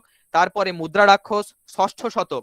ঠিক আছে, সবাই লিখে নাও, মৃচ্ছকটিকের পরে মুদ্রারাক্ষস, মুদ্রারাক্ষসের পরে আসবে রত্নাবলী, তারও সপ্তম শতকের গোড়ার দিকে 606 খ্রিস্টাব্দ থেকে 647 খ্রিস্টাব্দের মধ্যে লেখা রত্নাবলী। তারপরে রত্নাবলীর পরে আসবে 680 থেকে 730 খ্রিস্টাব্দের মধ্যে লেখা উত্তর রামচরিতম। বুঝতে পারছো তোমরা ক্রমটা কেমন এখানে ঘেটে দেওয়া হয়েছে, উত্তর রামচরিতম। লাস্টে আসবে সপ্তম শতাব্দীর একদম শেষে লেখা বেণীসংহার। আবার বলে দিই আমি, আমার কাছে অথেন্টিক যে গ্রন্থগুলো রয়েছে, চৌখাম্বা থেকে প্রকাশিত, বলদেব উপাধ্যায়ের বা আরো যেগুলো লেখা রয়েছে, আমি সেই গ্রন্থের উপর ভিত্তি করে এগুলো তোমাদেরকে বললাম। অবশ্যই তোমরা নিজেরা যাচাই করে নিয়ে দেখতে পারো, তোমাদের হাতেও অনেকের কাছে অনেক কিছু গ্রন্থ রয়েছে, কিন্তু মোটামুটি ভাবে মোটের উপর এই আমি যেটা এখন বললাম এটাই সব থেকে এক্স্যাক্ট। যত পড়বে তোমরা, একটা কথা হচ্ছে সাহিত্য ইতিহাস বই থেকে নাটকের ক্রম পড়তে যাবে না। যে যে সাহিত্য ইতিহাস বই পড়ছো তোমরা, একটাও সাহিত্য ইতিহাস বই থেকে তোমরা পড়বে না। কোনো একটা মানে বাংলায় যে গ্রন্থগুলো লেখা আর কি, নামগুলো বলবো না, বাট একদম তোমরা পড়বে না এগুলো থেকে। এই যেগুলো আমরা বলে দিচ্ছি সেগুলোই পড়ো। আর না হলে ওই চৌখাম্বা বেনারস মার্সেন্টাইল থেকে সংস্কৃত কোনো জায়গা থেকে বই কিনে নিয়ে সেই সাহিত্য ইতিহাস গ্রন্থটাকে একটু ফলো করো, বা পিভি কানে প্রভৃতির লেখা গ্রন্থ ফলো করবে। আপাতত যেটা বলার ছিল বলে দিলাম। গদ্য কাব্যের ক্ষেত্রেও একই মোটামুটি ক্রম এখানে ঠিকই রয়েছে, দণ্ডির পরে বান, দণ্ডির ষষ্ঠ শতাব্দী, বামের সপ্তম অষ্টম ইত্যাদি, মানে দশকুমার চরিত আগে, তারপর হর্ষচরিত কাদম্বরী, এটা। আচ্ছা, নলচম্পুর ক্ষেত্রে তার শতক হচ্ছে, নলচম্পু জানো তোমরা, দশম শতাব্দী হচ্ছে তার সময়কাল। ঠিক আছে, নলচম্পুর হচ্ছে দশম শতাব্দী, ত্রিবিক্রম ভট্টের নলচম্পু। ঠিক আছে, তো এই হয়ে গেল সময়কালগুলো বলা। আচ্ছা, এবার কি পড়বে তোমরা, যেটা আমি বলছিলাম যে জায়গাটা থেকে ছেড়ে এসেছি, সেটা হচ্ছে গিয়ে যে মহাকাব্য অনেক বড় স্যার, মহাকাব্য নৈষদ চরিতমে। আচ্ছা, রঘুবীর কিছু কথা বলতে চাইলে এখন আমি শুনবো না, আমি একটু পরে শুনবো, তুমি মিউট করে রাখো। ক্রমটা একবার ওইটা বলে দিন একবার। আচ্ছা, কোন ক্রমটা? নাটকের ক্রম? হ্যাঁ হ্যাঁ হ্যাঁ, ঠিক আছে ঠিক আছে, বলছি শুনে নাও। প্রথমে স্বপ্নবাসব দত্তম, সেকেন্ডে বললাম অভিজ্ঞান শকুন্তলম, আরে শর্ট ফর্মে লিখে রাখো, স এইসব লিখে নাও। তারপরে মৃচ্ছকটিক, তারপরে মুদ্রারাক্ষস, তারপরে রত্নাবলী, তারপরে উত্তর রামচরিতম, তারপরে বেণীসংহার। ঠিক আছে, বেশ হয়ে গেছে আমি আশা করছি। এই হচ্ছে ক্রম। এর পরে যেটা বলছিলাম কি পড়বে তোমরা, আমি বলবো সবগুলো পড়ে নাও মহাকাব্য। কিভাবে পড়বে? প্রত্যেকটা মহাকাব্যের কিছু ইম্পর্টেন্ট পোর্শন আছে। ইম্পর্টেন্ট পোর্শন স্যার কাকে বলে?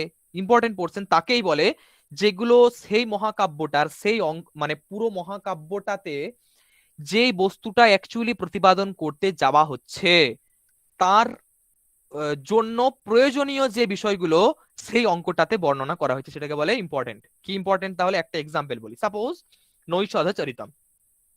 নৈষধ চরিতম মহাকাব্যে আমরা দেখব নল এবং দময়ন্তীর প্রণয় কাহিনী এই মহাকাব্যের প্রধান বিষয়, তাই না? তাহলে এখানে ইম্পর্টেন্ট কি হলো?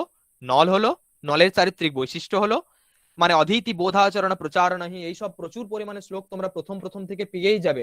নলের শারীরিক সৌন্দর্যের বর্ণনা, নলের দৈহিক তার জ্ঞান বৈদগ্ধ্যের কথা, তারপর তার কথা শুনলে লোকরা কতটা বিমোহিত হয়ে তার কথা শুনে, রসই কথা যস্য সুধা বধীর্ণী নলহস্য ভুজা নিরভূত গুণাদ্ভুতঃ, এইভাবে কতটা মন দিয়ে তার কথা সবাই শুনে, এইসব দিয়ে প্রথম 20-25টা 30টা শ্লোকে এইসবের বর্ণনা আছে। তাহলে প্রথম 20টা 25টা শ্লোক তোমরা পড়ে ফেলছো। দময়ন্তীর প্রণয় প্রভৃতির বর্ণনা ঠিক তার পর থেকেই আছে, সুতরাং দময়ন্তীর প্রণয়ের কথা তোমরা পড়ছো। তাহলে নলের শারীরিক সৌন্দর্য, তার বিদ্যা বৈভব তোমরা পড়লে, দময়ন্তীর শারীরিক সৌন্দর্য, সে কিভাবে বলছে যে এখানে পৌরাঙ্গনাদের মধ্যে আরো অনেকেই থাকতে পারে, কিন্তু দময়ন্তী একমাত্র নলকে তার উপযুক্ত বলে মনে করে। এই যে কথাগুলো না, অন্যরা যেন নলের সৌন্দর্যের কাছে কেউ পাত্তাই পাবে না, এরকম দময়ন্তী নিজে একটা অহংকার করে, এরকম প্রভূত পরিমাণে সুন্দর সুন্দর শ্লোক আছে, তোমরা অনেকেই পড়ে নিয়েছো অলরেডি। তো এইরকম ভাবে তোমরা অন্তত গোটা 40-50টা প্রথমে শ্লোক পড়ে ফেলো, হয়ে গেল। তারপর থেকে অশ্বের বর্ণনা, ওই উদ্যানের বর্ণনা, কাননের বর্ণনা, হাতি ঘোড়া যা যা বর্ণনা আছে, একটাও বর্ণনা আমি বলবো না পড়লেও হবে। এরপরে তোমরা কি পড়বে?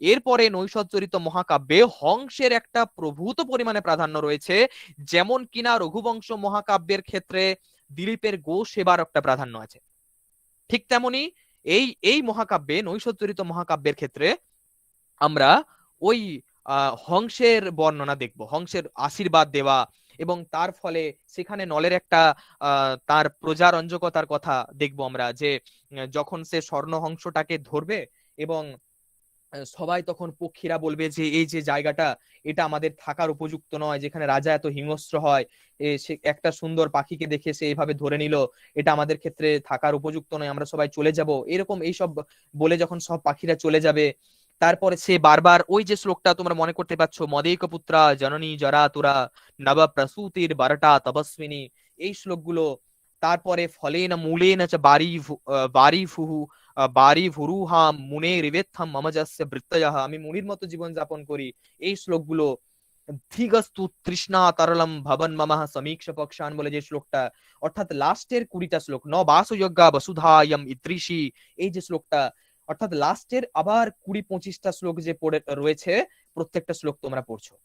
তাহলে তোমরা প্রথম 50টা শ্লোক পড়ছো, তোমরা লাস্টের 25টা, টোটাল 145টা শ্লোক আছে, তোমরা সবাই জানো। তাহলে তোমরা 75 শ্লোক তোমাদেরকে এনে দিলাম আমি, প্রথম ফার্স্ট 40 বা 50 এবং তারপরে লাস্ট 25। তাহলে লাস্ট 25ও দরকার হবে না বোধহয়, হ্যাঁ ঠিক আছে, চলো লাস্ট 25। তাহলে টোটাল হলো 50 আর 25, 75টা শ্লোককে তোমরা কিন্তু কোনটা কাকে উদ্দেশ্য করে বলা হচ্ছে এবং মোটামুটি ভাবে তাদের অর্থগুলো তোমরা পড়ছো, ঠিক আছে? এটাকে একটা ইম্পর্টেন্ট বলে। এর সাথে ইম্পর্টেন্ট কাকে বলে? ইম্পর্টেন্ট বলে যেটার আমাদের বাস্তবের সাথে কিছু যোগাযোগ আছে, এমন কিছু শ্লোক যেগুলোকে আমরা সুভাষিত সংগ্রহ বলি, সুভাষিত শ্লোক বলে থাকি, সেগুলোকে আমরা ইম্পর্টেন্ট বলবো। এরকম যে অংশগুলো, মানে কবিতার কোনো মহাকাব্যের প্রথমে বা লাস্টে আমাদের কাছে যে যে গ্রন্থগুলো রয়েছে, সেখানে আমরা কিন্তু এটা দেখতে পাবো যে প্রথমে এবং লাস্টে এগুলো দেওয়া থাকে, কোনটা ইম্পর্টেন্ট। এটা আমি নাটকের ক্ষেত্রেও বলে দিচ্ছি এখনই, নাটকেরও কিন্তু কে কি বলে দিয়েছে, মানে সোজা কথায় কনভারসেশন গুলোকে এত মনে রাখার বিশেষ প্রয়োজন নেই, যতটা প্রয়োজন আছে শ্লোকগুলোকে মনে রাখার। শ্লোকের ক্ষেত্রেও ততটা বেশি প্রয়োজন আছে যেগুলোতে ওই অর্থান্তরণ্যের অলঙ্কার আছে, মানে যেগুলো বিশেষকে দ্বারা, মানে একটা কিছু বিশেষ বস্তু থাকবে, মানে সেটা আমাদের জাগতিক কিছু বস্তু অফকোর্স হবে, তার দ্বারা সামান্যের সমর্থন ইত্যাদি বর্ণনা করা হবে, এই শ্লোকগুলোকেও আমরা ইম্পর্টেন্ট বলবো। তাহলে এক হলো যেটা মহাকাব্যের মূল প্রতিপাদ্য বিষয় তৎ সম্পর্কিত যে আলোচনা, সেগুলো ইম্পর্টেন্ট, এবং তার সাথে কিছু ইম্পর্টেন্ট শ্লোক যেগুলো বর্তমানের সাথে, আমাদের সমাজের সাথে, দৈনন্দিন জীবনে আমাদের যার প্রভাব রয়েছে, এইগুলোকে আমরা ইম্পর্টেন্ট শ্লোক বলবো। তাহলে এই দুটো পার্ট, এই দুটো পোর্শনকে আমাদেরকে অবশ্যই পড়তে হচ্ছে, ঠিক আছে? মহাকাব্যকে আমরা এইভাবে কভার আপ করবো। নৈষধচরিতকে আমি দেখিয়ে দিলাম, তোমরা এই কটা শ্লোক তোমরা পড়ছো। আচ্ছা, শিশুপাল বধ থাকলো, শিশুপাল বধ আর নৈষধচরিত এই দুটোকে সবাই কঠিন মহাকাব্য বলে চেনে। শব্দ আড়ম্বর, খুব জটিল জটিল শব্দের প্রয়োগ আছে এখানে। আচ্ছা, নল বলে একটা তৃণ হয়, দেখো বেশ কিছু শব্দ দ্ব্যর্থক শব্দ হয়, নল বলে যেমন তৃণ, বেনি সংহারে আমরা ভীমেন বলতে ভয়ঙ্কর এনে পড়লাম, বারবার মাথার মধ্যে একদম ঢুকিয়ে নাও, এগুলো খাতায় থাকলে ফটাফট লিখে ফেলো। নল বলতে একটা তৃণকে বোঝায়, একটা শ্লোকে আছে 30-35 নাম্বার শ্লোক সম্ভবত, সেখানে নল বলতে তৃণের কথা আছে। তৃণের কথাতেও যদি নলের নাম আসে, তখনও দময়ন্তী তার প্রেমে কতটা বিগলিত হয়ে যেত তার উল্লেখ আছে সেখানে। ভীম কিভাবে রথকেতনের বর্ণনা যখন ছিল, কাঞ্চুকীয় সেখানে এসে বলছে, তোমরা এই কদিন আগেই বেনি সংহার পড়লে, তো তোমাদের নিশ্চয়ই মনে আছে, সেখানে তোমরা দেখেছো ভীমেন ভগ্নম ভবত রথকেতনম ভীমেন ইত্যাদি করে একটা শ্লোক আছে সেখানে। সেখানে ভীমেন বলতে কিন্তু ভয়ঙ্করেণা মরুতা, মানে ভয়ঙ্কর বায়ুর দ্বারা ভগ্ন হয়েছে। সুতরাং সেখানে ভীম বলতে কাকে বোঝায়? পাণ্ডব পুত্র? অফকোর্স না, সেখানে ভীম বলতে ভয়ঙ্করকে বোঝায়। এরকম আরো অনেক অনেক শব্দ পাবে সেখানে একটা নকুল বলে শব্দ আছে। নকুল শব্দ বলতে কি পাণ্ডবদের মধ্যে নকুল? না, সেখানে নকুল বলতে বেজিকে বোঝানো হয়েছে। তো এরকম বেশ কিছু শব্দ পাবে ইন্টারেস্টিং, সেই শব্দগুলো কিন্তু অন্য অন্য অর্থকে প্রকাশ করে সেই ক্ষেত্রে, সেগুলো আমাদেরকে খেয়াল রাখতে হবে এই পড়তে পড়তে। আচ্ছা, শিশুপাল বধের ক্ষেত্রেও উল্লেখযোগ্য এখানে যে বিষয়টা, প্রথম সর্গে ওই শিশুপালকে ইন্দ্রের সন্দেশটা প্রদান করা, সরি নারদ আসছে এবং সে কৃষ্ণের কাছে জানাচ্ছে যে ইন্দ্র তাকে এই সন্দেশ দিয়েছে যে শিশুপাল পুরো স্বর্গকে একদম উৎপাট করে দিয়েছে, আপনি তাড়াতাড়ি কিছু একটা ব্যবস্থা করুন, যেভাবে কিনা আপনি হিরণ্যকশিপুকে বধ করেছেন, যেভাবে কিনা আপনি রাবণকে বধ করেছেন। এই বধের বর্ণনা দিতে গিয়ে, রাবণকে বধের বর্ণনা দিতে গিয়ে 18টা শ্লোক, হিরণ্যকশিপুর বর্ণনা দিতে গিয়ে 8টা-9টা শ্লোক প্রয়োগ করে দিয়েছে। কি দরকার ছিল? তোমরা যেহেতু শিশুপাল বধটাকে পড়তে যাচ্ছ, তোমরা প্রথম থেকে কৃষ্ণ কিভাবে নারদকে আপ্যায়ন করছে, সেখানে খুব ইন্টারেস্টিং, খুব ভালো ভালো কিছু শ্লোক থাকবে যে মঙ্গল কামনা করে কেই বা তৃপ্ত হয়, আপনি কিছু নিশ্চয়ই কাজের জন্য এসেছেন, সে কাজটা আমাকে বলুন, অথবা শ্রেয়সী কেন তৃপ্যতে, এইসব শ্লোক আছে। তারপরে আছে সতীচ যোসিত প্রকৃতি সুনিশ্চলা, খুব ইম্পর্টেন্ট শ্লোক একটা, পুমাংসম অভ্যেতি ভবান্তরেষ্বপি, এই শ্লোকটা ভেরি ইম্পর্টেন্ট, এটা তোমরা পড়বে। তো এইভাবে তোমরা কিন্তু সদাভিমানৈক ধনাহিমানিনঃ, যারা অভিমানী ব্যক্তি তারা সবসময় অহংকার, তাদের আত্মগৌরব তাদের একমাত্র সম্পদ বলে তারা গণ্য করে। এই যে অংশগুলো যেগুলোকে আমি বললাম যে আমাদের বাস্তবের সাথে যোগ আছে, এইগুলো তোমরা পড়বে।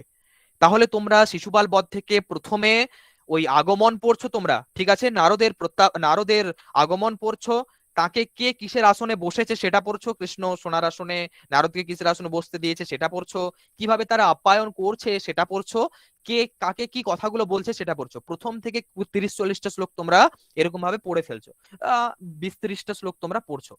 তারপরে হিরণ্যকশিপুর বধের বর্ণনা, রাবণের বধের বর্ণনা ইত্যাদি ইত্যাদি যে প্রভূত বর্ণনা রয়েছে, সেগুলোকে তোমরা পড়ছো না। তারপরে আবার তোমরা কি পড়ছো? আবার তোমরা গিয়ে ওই শিশুপালের যে অত্যাচার, তার যে দৈহিক রূপ, তোমরা বারবার কোশ্চেনটা দেখতে পাবে, ওই যে বপুষা চতুর্ভুজাহা, ওই যে শ্লোকটা,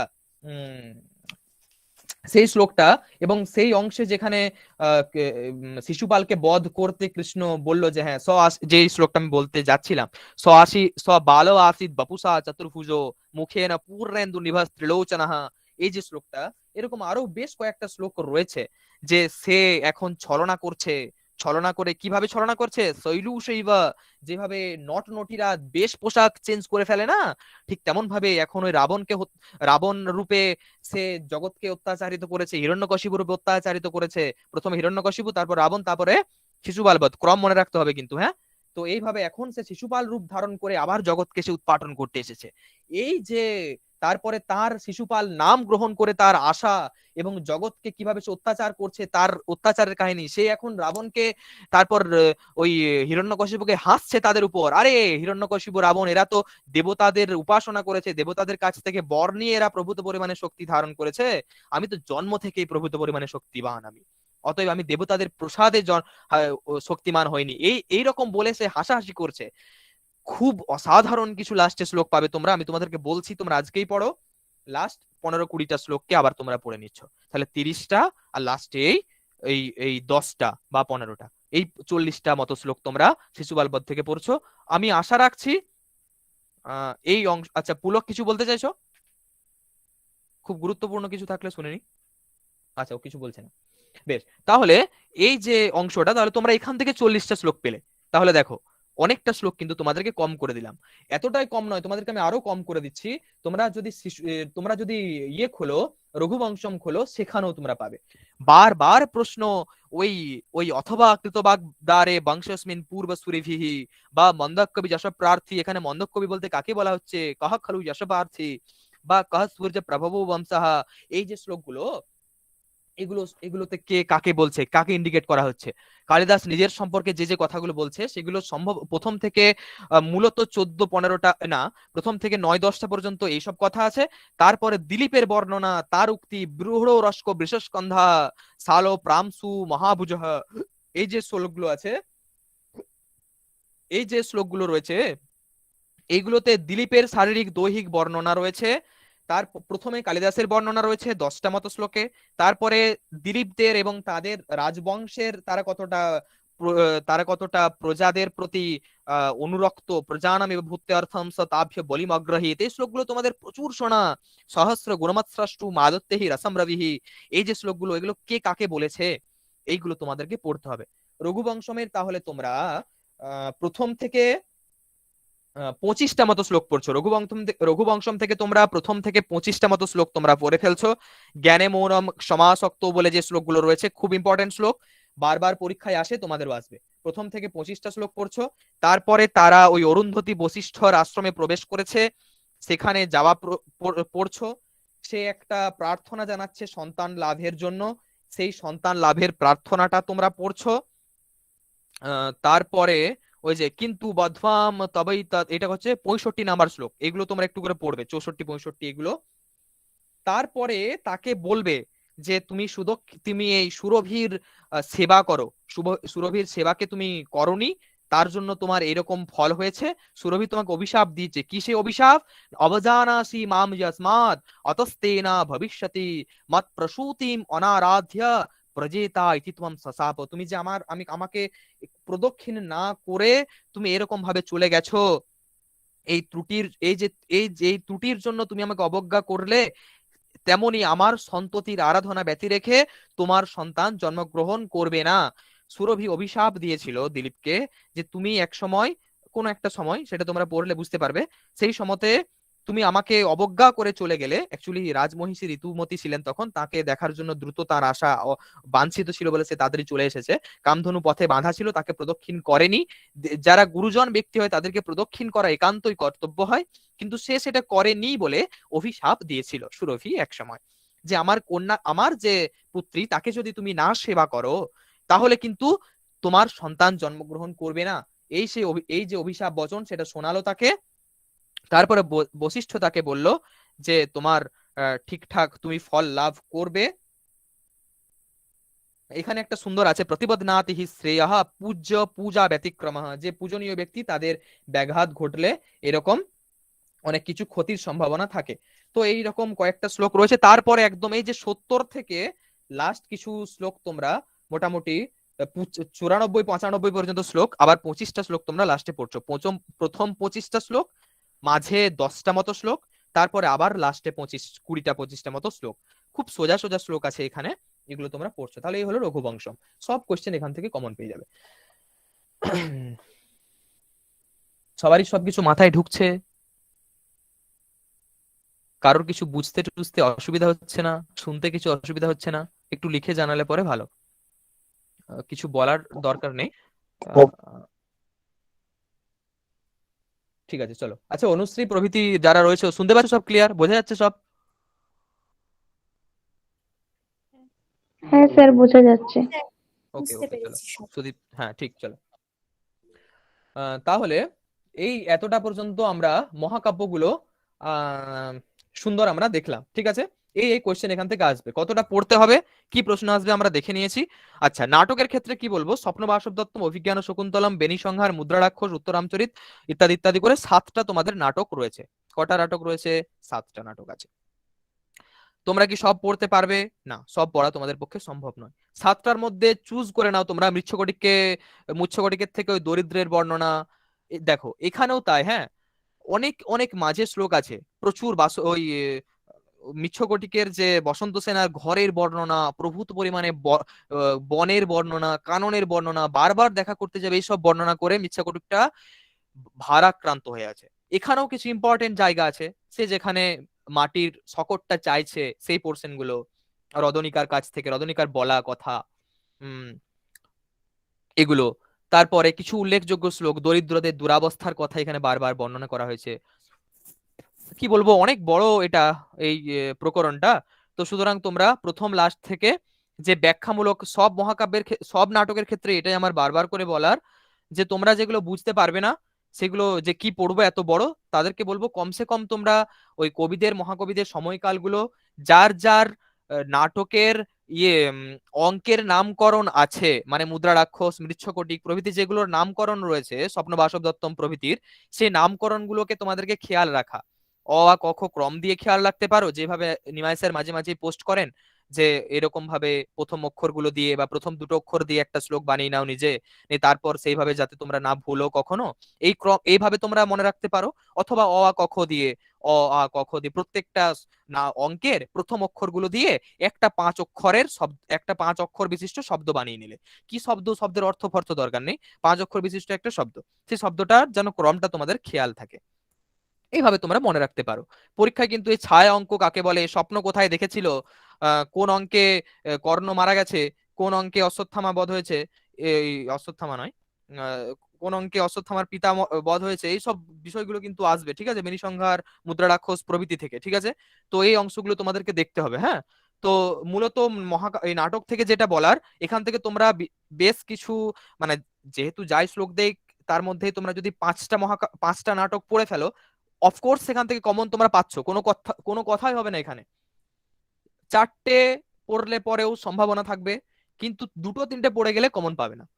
কারণ অভিজ্ঞান শকুন্তলম তোমাদের পড়া রয়েছে, অনেকেরই আরো স্বপ্ন বাসুদত্তম পড়া আছে, উত্তর রামচরিত পড়া আছে, যেগুলো আছে সেগুলো দেখে নাও, রিভাইজ করে নাও, রিডিং পড়ে নাও একবার করে। দেন আমি যেমন বললাম ইম্পর্টেন্ট পোর্শন গুলোকে মার্ক করে রাখো, কোনটা কোনটা ইম্পর্টেন্ট, আর যেগুলো ইম্পর্টেন্ট নয় সেগুলো বাদ দিয়ে দাও। এই হলো নাটকের ক্ষেত্রে। নাটকেরও সময় অনুযায়ী আসে, কথাবার্তাগুলো আসে, বর্তমান যুগের সাথে সামঞ্জস্য রেখে যেগুলো লেখা সেগুলো আসে, সেই শ্লোকগুলো। অর্থাৎ তোমরা ব্যাখ্যার প্রত্যেকটা শ্লোককে অবশ্যই পড়ছো, কিছু পড়ো না পড়ো, ব্যাখ্যার শ্লোককে কেউ স্কিপ করে যাবে না, এটা হচ্ছে প্রথম কথা। সেকেন্ড, যে সমস্ত মহাকাব্যে, যে সমস্ত নাটকের অঙ্কের নাম আছে, অঙ্কের নাম তোমরা পড়ে যাচ্ছ।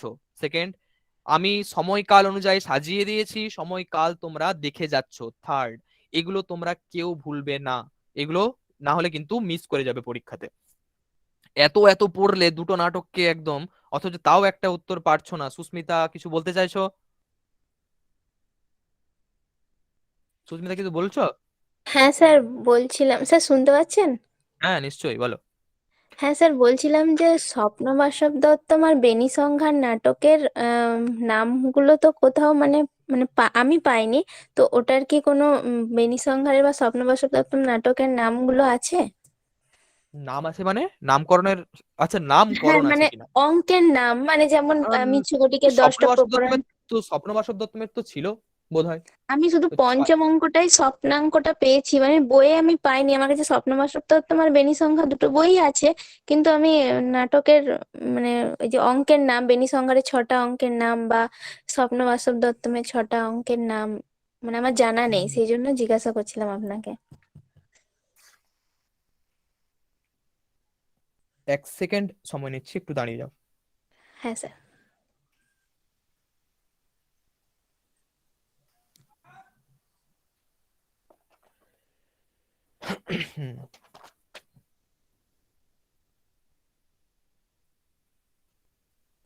তোমার দরকার ছিল বেনিসংহার, না? বেনিসংহার নাটকের অঙ্কের নামকরণ তো নেই। আচ্ছা, স্বপ্ন বাসব দত্তমটা আগে বলে দিচ্ছি।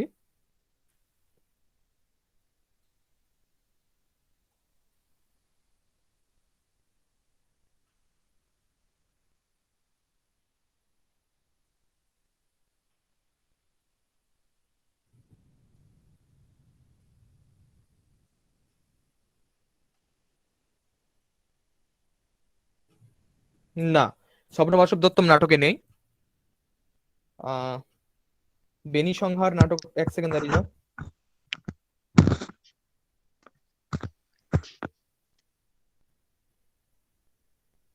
না, বেনিসংহার নাটকেও নেই। ঠিক আছে, বাকি যেগুলো আছে সেগুলো পড়ে নিও। মুদ্রা রাক্ষসে আছে, আচ্ছা স্যার। মৃচ্ছকটিকেও আছে। ঠিক আছে, চলো। এই হলো দুটো বেশ এই কথাগুলো মনে রাখার। দশকুমার চরিত প্রভৃতি যে গদ্য কাব্যগুলো রয়েছে সেই গদ্য কাব্যর ক্ষেত্রে আমি যেটা বলে থাকি, এখানেও কিছু ওই তো লক্ষ্মীর চঞ্চলের বর্ণনাই তো বারবার আসে কাদম্বরী থেকে। আর হর্ষচরিত থেকে ইম্পর্টেন্ট বেশ সুন্দর সুন্দর কিছু শ্লোক আছে, সেই শ্লোকগুলো তোমাদেরকে একটু পড়তে হবে, ঠিক আছে? যারা হর্ষচরিত পড়েছো তাদের ক্ষেত্রে তো ঠিক আছে, যারা কখনো পড়োনি তাদের জন্য আমি এক দুটো শ্লোক এই মুহূর্তে বলে দিতে পারি ফটাফট। এক হচ্ছে কি ওই লোকে হি লোহেভ্যাহা কঠিনতরা খলু স্নেহমায়া বন্ধন পাশা, যে এই লোকে লোহার শৃঙ্খলের থেকেও স্নেহের শৃঙ্খল অধিক কঠিন হয়, এই শ্লোকগুলো এখান থেকে নেওয়া এই কথাগুলো। তারপরে হচ্ছে ওই নিয়তির বিধায় পুংসাম প্রথমম প্রথমম সুখম উপরি দারুণম দুঃখম, এটা। তারপরে হচ্ছে ধৈর্য ধনা হি সাধবাহা, এইগুলো এইরকম কয়েকটা এখান থেকে শ্লোক, কিন্তু কয়েকটা কথা এখান থেকে ইম্পর্টেন্ট এই হর্ষচরিত থেকে। কাদম্বরী থেকে কি পড়বে? কাদম্বরী থেকে ওই লক্ষ্মীর চঞ্চলার গুলো দেখে নিও। আচ্ছা, একটা কথা বারবার কোশ্চেন আছে, সেটা হচ্ছে নির্গতাসু নবাকস্য কালিদাসস্য সুক্তিষু, এই যে শ্লোকটা প্রীতির মধুর সান্দ্রাসু মন্দরিষু জায়তে, এই যে শ্লোকটা এটা কোন গ্রন্থে আছে? হ্যাঁ, এটা কিন্তু এই হর্ষচরিত গ্রন্থতেই আছে। এই প্রথমের যে প্রারম্ভিক অংশটা, সেই প্রারম্ভিক অংশতে হর্ষচরিতে এই অংশটা, এই শ্লোকটা কিন্তু দেওয়া হয়েছে। এখানে আরো অনেক শ্লোক আছে। শ্লোকটা স্যার আরেকবার বলবেন? নির্গতাসু নবাকস্য, এতটুকু লিখে রাখো, তারপর গুগলে সার্চ করে নেবে, পুরোটা পেয়ে যাবে। নির্গতাসু আচ্ছা। নবাকস্য কালিদাসস্য সূক্তিষু প্রীতির মধুর সান্দ্রাসু মঞ্জরিষু জায়তে, এই হচ্ছে শ্লোক পুরোটা। এই শ্লোকটা আছে, দেখবে তোমরা কোশ্চেন দেখছো বারবার পরীক্ষাতে দেখতে পাবে এতটা। তো ঠিক আছে, আমি একটু এবার স্পিডে চলতে হবে আমাকে, সময় তো আর বেশি থাকবে না আমাদের, অনেকক্ষণ আলোচনা করছি। সাহিত্য দর্পণ, কাব্যপ্রকাশ, এই যে গ্রন্থগুলো, এগুলো আমরা কাব্যপ্রকাশ তো ভালো করে পড়ে নিয়েছি, কাব্যের লক্ষণ প্রয়োজন হেতু এগুলো জাস্ট রিডিং করে নাও, শ্লোকগুলোকে মুখস্থ করে নাও। এই ইতি হেতু সাদুৎভাবে বলতে কাকে বোঝায়, কাব্যের প্রয়োজন কটা বলা হয়েছে, খুব ছোট ছোট কোয়েশ্চেন, মানে খুব সিম্পল কোয়েশ্চেন, এগুলো সাধারণভাবে এখন দিচ্ছে না, একটু কঠিন দেয়, তাও বলে দিই, পড়ে নেবে। কাব্যের ভেদ কটা আছে পড়তে হবে, শব্দ শক্তি পড়তে হবে, মাঝে মাঝে একটু কঠিন কঠিন কোয়েশ্চেন দিয়ে দেয়, ঠিক আছে? সাধারণভাবে কিন্তু কোয়েশ্চেন কঠিন হয় না, কিন্তু মাঝে মাঝে কঠিন কোয়েশ্চেন দিয়ে দেয়। কাব্য প্রকাশের আলোচনায় ছিলাম আমি। আচ্ছা, অভিধানবাদ, অন্বিত অভিধানবাদ, আমি আশা রাখছি এটা সবাই ক্লিয়ার হয়েছে। আমি আগের দিনের সেমিনারে এগুলো খুব ক্লিয়ারলি আলোচনা করে দিয়েছিলাম। তাৎপর্য শক্তি, তাকে অপদার্থ কেন বলা হয়, তাকে কেন আরো বিশেষ বপুহু কেন বলা হয়, এগুলো সব কিন্তু তাৎপর্য শক্তি, ঠিক আছে? বিশেষ বপু, অপদার্থ, এগুলো কোন শক্তিকে বলা হয়, এই কোশ্চেন বারবার আসে। অভিধানবাদ কাদের, অন্বিত অভিধানবাদ কাদের মত, এগুলো বারবার পরীক্ষায় আসে, এগুলোকে তোমরা খুব ভালো করে পড়বে, একদম বাদ দেবে না। রসের স্বরূপ বিভাগ অনুভাব, এটা কার? ভরতের নাট্যশাস্ত্রের থেকে নেওয়া, তোমরা জানো। রসসূত্র বিমর্শের কোয়েশ্চেন বলতে গেলে এই যে ভরতের নাট্যশাস্ত্রের যে রসসূত্র ষষ্ঠ অধ্যায়টা আছে, সেখানেও যে আলোচনাগুলো রয়েছে এখানেও একই থাকবে। ভট্ট লোল্লটের কি মত, ভট্ট শঙ্কুকের কি মত, অভিনবগুপ্তের কি মত, এগুলো। রসের স্বরূপের ক্ষেত্রে কয়েকটা, যেহেতু এখান থেকে তেমন কিছু কোয়েশ্চেন আসবে না, তাও যেগুলো মনে রাখা, সেটা হচ্ছে চিত্র তুরগাদির ন্যায় কে স্বীকার করে, চিত্র তুরগাদিনী কে স্বীকার করে? ভট্ট শঙ্কুক, ন্যায় আছে যেহেতু। সাধারণীকরণ কে স্বীকার করে? প্রথম কে স্বীকার করেছিল সাধারণীকরণ? ভাবকত্ব ব্যাপারে, কোন ব্যাপারের দ্বারা সাধারণীকরণ হয়? রসের আস্বাদন কোন বৃত্তির দ্বারা হয়ে থাকে? কোন বৃত্তির দ্বারা? তোমরা নিশ্চয়ই জানো, ভাবকত্ব ব্যাপারের দ্বারা সাধারণীকরণ হয়, ভোজকত্ব ব্যাপারের দ্বারা রসের আস্বাদন হয়। পরীক্ষায় বারবার কোশ্চেন আসে, একদম তোমরা এগুলো ভুল করবে না। পানক রসর ন্যায় কে স্বীকার করেছে? ব্রহ্মস্বাদ সহদর শব্দটা কে ব্যবহার করে? সব অভিনবগুপ্তের এই যে লাস্ট অভিব্যক্তিবাদ সেগুলোতে। তাহলে চিত্র তুরগাদির ন্যায় আমরা পেলাম ভট্ট শঙ্কুকের যে অনুমিতিবাদ, তারপরে সাধারণীকরণ আর ওই ভাবকত্ব ভোজকত্বের যে কথাগুলো সেগুলো তোমরা সবাই জানো, ভক্তিবাদে আছে। তারপর তারপরে কি জানো, অভিব্যক্তিবাদে ওই পানক রসন ন্যায় ব্রহ্মস্বাদ সহদর, এই শব্দগুলোকে তোমরা পাবে। এই হলো এই রসের ক্ষেত্রে এই আলোচনাগুলোই আসে, বেশি কিছু আসে না। একটা ইন্টারেস্টিং কথা হলো পঞ্চমূল্যাসে ব্যঞ্জনাবৃত্তির স্থাপনা। দেখো, তোমরা যখন ব্যঞ্জনা পড়ছিলে তখন কিন্তু সেখানে তোমরা ওই নাভিধা সময়াভাবাত লক্ষণাভাবান্ন হেত্বাভাবান্ন লক্ষণা, এগুলো তোমরা পড়ে নিয়েছো, যে অভিধা হবে না কারণ এখানে সংকেত নেই, হেতু নেই তাই এটা ব্যঞ্জনা নয়, লক্ষণাটাকে আমরা ব্যঞ্জনা বলতে পারছি না। এইভাবে তোমরা কিন্তু কেন কেন বাচ্য অর্থ বা লক্ষার্থ ব্যঙ্গার্থ নয়, এর আলোচনা তোমরা পড়ে নিয়েছো। এই শব্দ শক্তি পড়তে গিয়ে। এটার একটা বিবৃত রূপ তোমরা পঞ্চম উল্লাসে ব্যঞ্জনাবৃত্তির স্থাপনায় পাবে। ইন্টারেস্টিং কথা হলো ব্যঞ্জনাবৃত্তির স্থাপনা থেকে কোনো কোয়েশ্চেন এখনো পর্যন্ত আসে না, সম্ভবত আসবে না। কিন্তু আরো ইন্টারেস্টিং কথা হলো যেটা সিলেবাসের মধ্যে নেই, মানে পঞ্চম উল্লাসের যে পোর্শনটা নেই সেটা কিন্তু কোশ্চেনের মধ্যে এসে গেছে। সেটা হচ্ছে কি কি সেটা হচ্ছে কি যে গুণীভূত ব্যঙ্গের একটা প্রকারভেদ। তোমরা যদি 19 সালের কোশ্চেন, আচ্ছা ঠিক আছে আমি একটু কোশ্চেনে চলে যাই।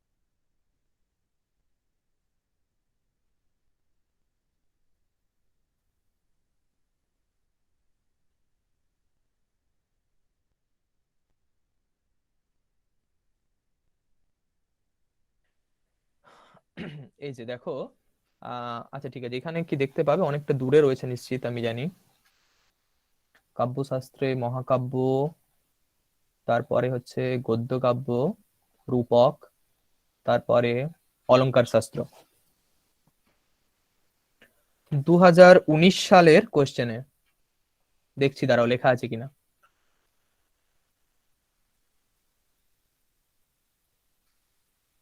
আচ্ছা বাদ দাও।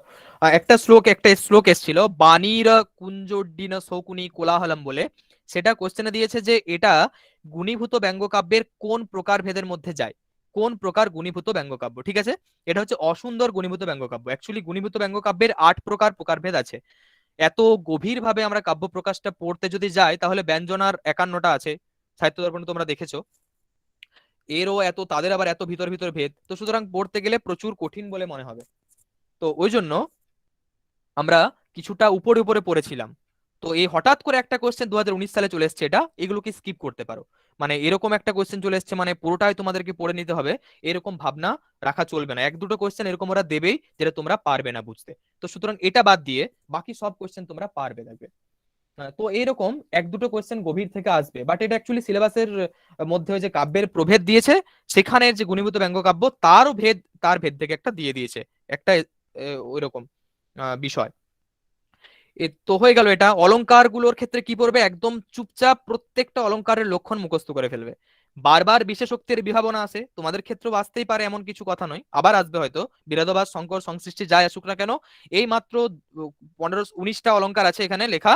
19টা অলংকারের লক্ষণকে তোমরা একদম জলের মতো মুখস্থ করে ফেলছো, তাহলে হয়ে গেল কাব্য প্রকাশ। উপরি উপরি প্রত্যেকটা জিনিস পড়ছো। অভিহিতান্বয়বাদ অন্বিত অভিধানবাদের পোর্শনটা মানে দ্বিতীয় উল্লাসের প্রথম 5টা পাতা ভালো করে পড়ছো। রসসূত্রগুলোর ওই যেমন আমি বলে দিলাম কোনটা কার রসসূত্র এগুলো পড়ছো। যারা ক্লাসে করেছিলে ভালো করে বিষয়গুলো জেনেছো পড়েছো তাদের জন্য এটা নয়, যারা পড়নি কিছু ভালোভাবে তাদের জন্য এগুলো বলছি। তারা মোটামুটি ভাবে এরকম ভাবে পড়লে তারা পার করে ফেলতে পারবে। ওই জন্য রসদোষ তোমরা জানো 13টা, কাব্যগুণ তোমরা জানো কটা, 5টা বোধহয়, না সরি 3টে। তো এইগুলো কিন্তু তোমাদেরকে ভালো করে মনে রাখতে হবে। কাব্যগুণ রস, এই শুধুমাত্র রসদোষ কটা কটা সংখ্যা পড়ে নেবে, কাব্যগুণ কটা সংখ্যা পড়ে নেবে। উদাহরণ মনে থাকলে পরে দেখবে রসদোষের ক্ষেত্রে অনেক আছে, স্থায়ী ভাবের সশব্দবাচ্যতা, রসের সশব্দবাচ্যতা, ভাবের সশব্দবাচ্যতা, এরকম বহু রকমের প্রভেদ করা হয়েছে 13টা। এগুলো একটু করে দেখতে হবে বেশ। সাহিত্য দর্পণের ক্ষেত্রে কাব্যের পরিভাষাগুলো দেওয়া আছে। কাব্যের পরিভাষা বলতে সাহিত্য দর্পণকারের মতে কাব্যের কি পরিভাষা সেটা জানতে চেয়েছে, সেটা তোমরা জানো, বাক্যম রসাত্মকম কাব্যম। তারপরে যেটা বলার সেটা হচ্ছে যে কাব্যের, আচ্ছা ইম্পর্টেন্ট যেটা সেটা হচ্ছে অন্যান্য অন্যান্য জনের আলংকারিকদের খণ্ডন গুলো। এটা কিন্তু ভেরি ইন্টারেস্টিং জায়গা, আর এটা খুব ভালো করে পড়তে হবে কারণ এখান থেকে কিন্তু প্রশ্ন আসবে। ঠিক আছে, বারবার একটা প্রশ্ন আসে তোমরা দেখতে পাবে, আমি এখনই বলছি। দেখো মম্মটের কাব্যের লক্ষণ প্রথমে খণ্ডন করতে গিয়ে অনেকগুলো কথা বলা হয়েছে। তসমাৎ অব্যাপ্তি লক্ষণ দোষ, এটা এটা এটা কোন মতটাকে কোন অংশটাকে খণ্ডন করার জন্য, এটা অদৌসৌকে খণ্ডন করার জন্য অব্যাপ্তি লক্ষণ দোষ বলে খণ্ডন করেছে অদৌসৌকে। তারপরে কাব্যম প্রবিরল বিষয়ম বা নির্বিষয়ম বা স্যাৎ, এটা কোন অংশটাকে খণ্ডন করতে গিয়ে বলছেন, এটাও দোষকে খণ্ডন করতে গিয়ে বলছেন। এইভাবে সগুণকে খণ্ডন করতে গিয়ে একটা দারুণ লাইন বলা হয়েছে, নহি প্রাণী মন্ত দেশা বক্তব্যে সূর্যাদি মন্ত দেশা ইতি কেনাপি উচ্যতে, এটা কোন অংশটাকে খণ্ডন করার জন্য বলা হয়েছে, এটা সগুণকে খণ্ডন করার জন্য বলা হয়েছে। এরকম অনেক অনেক লাইন আছে। দ্বিতীয় চেত ওম ইতি ব্রুমহা, কোনটাকে কোন ধ্বনিটাকে স্বীকার করার জন্য দ্বিতীয় চেত ওম ইতি ব্রুমহা এইটুকু পংক্তি দেওয়া হয়েছে। মনে রাখবে এটা কিন্তু রসধ্বনিকে স্বীকার করতে চায় শুধু, অলংকার ধ্বনি বস্তু ধ্বনিকে তিনি স্বীকার করতে চান না। বলছে যদি তুমি রসধ্বনিকে একমাত্র বলো, ধ্বনি বলতে কাকে ধ্বনি বলতে কোন প্রকার ধ্বনিকে তুমি বোঝাতে চাও, বস্তুর ধ্বনি নাকি অলংকার ধ্বনি নাকি রসধ্বনি, রসধ্বনিকে যদি বলো তাহলে আমি বলবো হ্যাঁ ঠিক আছে। এটা বিশ্বনাথ জানাচ্ছে, পড়লে তোমরা বুঝতে পারবে। এখন তো আমি ঝড়ের গতিতে বলে চলেছি, তাই মাথার উপর দিয়ে চলে যাচ্ছে, আমি বুঝতে পারছি, বাট কিছু করার নেই, শুনে রাখো, কাজে লাগবে। দ্বিতীয় হচ্ছে ওমৃতি ব্রুমহ বলতে গিয়ে ধ্বনিকারের রসধ্বনিকে তিনি স্বীকার করতে চান, এই কথা তিনি জানিয়েছেন। হ্যাঁ, এরপর যেটা খুব ইম্পর্টেন্ট জায়গা, দুটো পোর্শন, একটা হলো রীতির জন্য, তিনি বলছেন সংঘটনায় আসছে অবয়ব সংস্থান রূপত্বাৎ আত্মনস্য অর্থাৎ ভিন্নত্বাৎ। এই পঙ্ক্তিটা যারা কি কি কি ঠিক স্বীকার করতে চাইছেন, রীতিকে। তারপরে যেটা বারবার পরীক্ষায় আসে সেটা হচ্ছে স্ববচন বিরোধাৎ অবাস্তব। কোয়েশ্চেন খুললে পরে দুবার তোমরা দেখতে পাচ্ছই এটা, স্ববচন বিরোধাৎ অবাস্তব বলতে গিয়ে কার মতকে খণ্ডন করছে, কার মতকে, এটা তোমরা নিজেরা বলে নাও, আনন্দবর্ধন মতকে। আনন্দবর্ধন। এক্স্যাক্টলি, একদম তোমরা এগুলো ভুলবে না, তোমরা তো কেউ ভুলবে না এগুলো। আজকে যে ক্লাসটার যেন একটা খুব গুরুত্বপূর্ণতা রাখো তোমরা, এটা তোমাদের উপর দায়িত্ব। এইগুলো আমি যেগুলো বললাম ভালো করে আরো দুবার রেকর্ডিংটা শুনে নিয়ে সেই অংশগুলোকে তোমরা পড়ে ফেলো। সাহিত্য থেকে 15টা কোশ্চেন তোমরা পারছো, একদম কোনো জিনিসকে স্কিপ করবে না, অবশ্যই করবে না।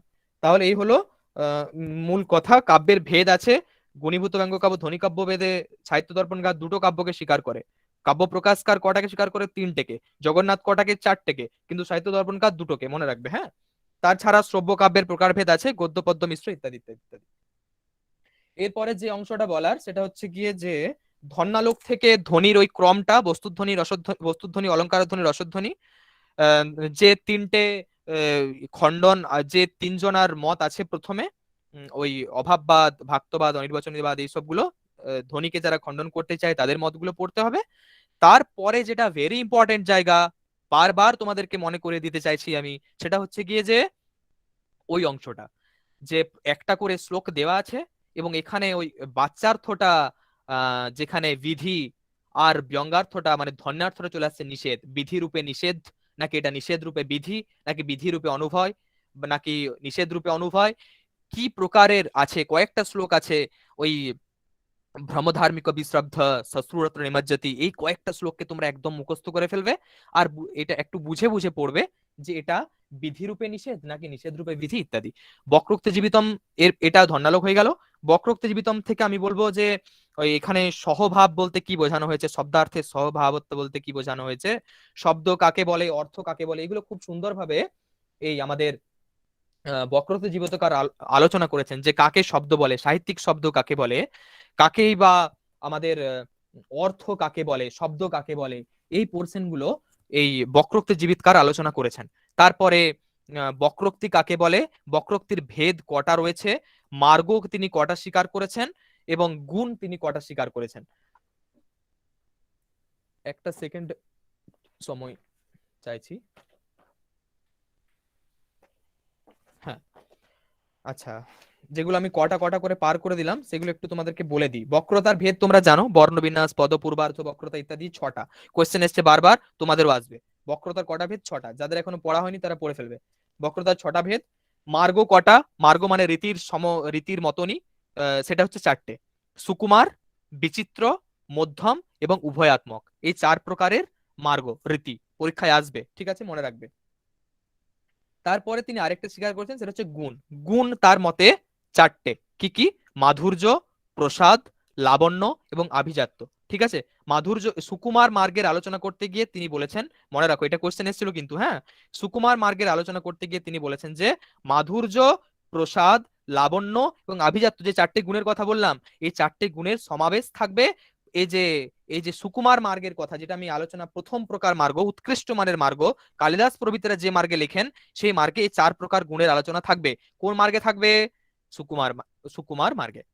বাকি আরো 3টে আছে, বিচিত্র, মধ্যম, উভয়াত্মক বলে, এই টোটাল সরি সুকুমার, বিচিত্র এবং মধ্যম বা উভয়াত্মক, মানে তিনি 3 প্রকারের মার্গ। আমি 3টে বললাম না 4টে বলেছিলাম, যদি 4টে বলে থাকি সেটা আমার অনবধানতা বশত। মার্গ হচ্ছে 3টে, গুণ হচ্ছে 4টে। আবার রিপিট করছি, মার্গ হচ্ছে 3টে, সুকুমার, বিচিত্র এবং মধ্যম, ঠিক আছে, সুকুমার, বিচিত্র এবং মধ্যম। আর তারপরে যে গুণের কথা বললাম সেই গুণ হচ্ছে 4টে, কি কি? মাধুর্য, প্রসাদ, লাবণ্য এবং আভিজাত্য, এই চারটে হচ্ছে গুণ।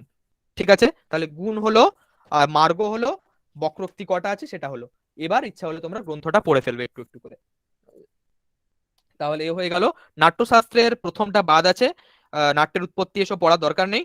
দ্বিতীয় উল্লাসে দ্বিতীয় যে পরিচ্ছেদটা রয়েছে, দ্বিতীয় যে অধ্যায়টা, সেখানে নাট্য মণ্ডপ, ওই বিকৃষ্ট, চতুরস্র, ত্রস্র, এগুলো আছে, 120 হাত, 60 হাত, এই যে হাতের বর্ণনাগুলো রয়েছে এগুলো আছে। তারপর মত্তবারণী কাকে বলে, রঙ্গদ্বার কোথায় হবে, এইসব আলোচনা আছে দ্বিতীয়টাতে। ঠিক আছে, এটা পড়ে ফেলতে হবে একটু সোজা, একটা খুব সোজা অংশ দ্বিতীয়টা, এটা পড়ে নিলে, দুবার পড়ে নিলে তোমরা বুঝতে পেরে যাবে সব। কোনটা বড় মণ্ডপ, কোনটা মাঝারি মণ্ডপ, কোনটা ছোট মণ্ডপ, কোনটা আয়তকার মণ্ডপ, কোনটা বর্গাকার মণ্ডপ, আর কোনটা ওই ওই ত্রিভুজের মতো মণ্ডপ। ঠিক আছে, এই তিনটে জায়গা। আয়তকার হচ্ছে সব থেকে বড় যেটা, বিকৃষ্ট, চতুরস্রটা তো বুঝতেই পারছো 4 কোণা হবে, আর ত্রস্রটা তো ওই 3 কোণা হবে, এই একটা অংশ। তো এই হলো, এইগুলো পড়তে হবে। আর দিয়ে ষষ্ঠটার থেকে ওই নাটকের ষষ্ঠটা হচ্ছে রসের। রস মানে ওই যে 8টা বা 9টা রস আছে, তাদের তাদের দেবতা, তাদের রং, তাদের কোন রসের সাথে কোন রসের সাথে কোন রং যায়, এগুলো, এই অংশগুলো তোমরা পড়ে ফেলবে। আর তার সাথে ওই যে ওই যে রসসূত্রের ব্যাখ্যা প্রসঙ্গে ওই প্রত্যেকজনের অভিমতের নামগুলো শুধু। ঠিক আছে, যেগুলো আমি আগে বলে দিলাম, যে ভট্টলল্লটের উৎপত্তিবাদ ইত্যাদি ইত্যাদি, এইটা পড়ে নিলে তোমাদের হয়ে যাচ্ছে। দশরূপকে নাট্যতত্ত্বের আলোচনা আছে, ছন্দশাস্ত্র তো তোমরা ছন্দের লক্ষণ পড়ে নেবে, তাহলে হয়ে যাবে। আপাতত এই আমাদের সিলেবাস কভার আপ। এরপরে আমি একটুখানি কোশ্চেন, জাস্ট কিছুক্ষণ টাইম, একটু কোশ্চেন দেখিয়ে দিচ্ছি আমি। দেখো, একদম একদম একদম প্রথমে চলে যাও।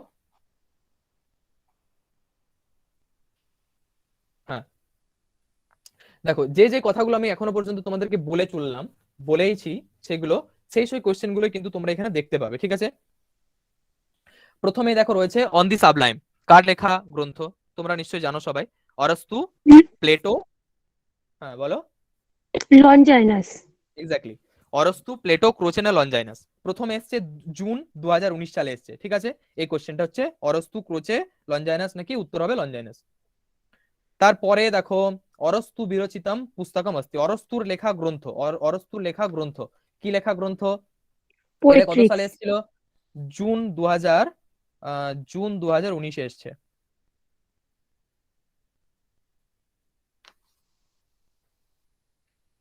হ্যাঁ, তো অরস্তুর লেখা গ্রন্থ ওরা জানতে চাইছে। অরস্তুর লেখা গ্রন্থের নাম কি? পোয়েট্রিক্স। হ্যাঁ, পোয়েটিক্স। পোয়েট্রিক্স নয়, ওটা হচ্ছে পোয়েটিক্স। ঠিক আছে, পোয়েট থেকে এসছে, আচ্ছা। পোয়েটিক্স। এরপরে আরো যা যা কোশ্চেন রয়েছে, অনুকরণ সিদ্ধান্তের সমর্থক কে? অনুকরণ সিদ্ধান্ত কার? মাইমেসিস। আমি এখনই বলছিলাম, একটুখানি আগেই বলে দিয়েছি আমি। লনজাইনাস। নো, অরস্তু। অ্যারিস্টটল। হ্যাঁ, এরপরে আরেকটা কোশ্চেন যেটা রয়েছে, সেটা হচ্ছে গিয়ে যে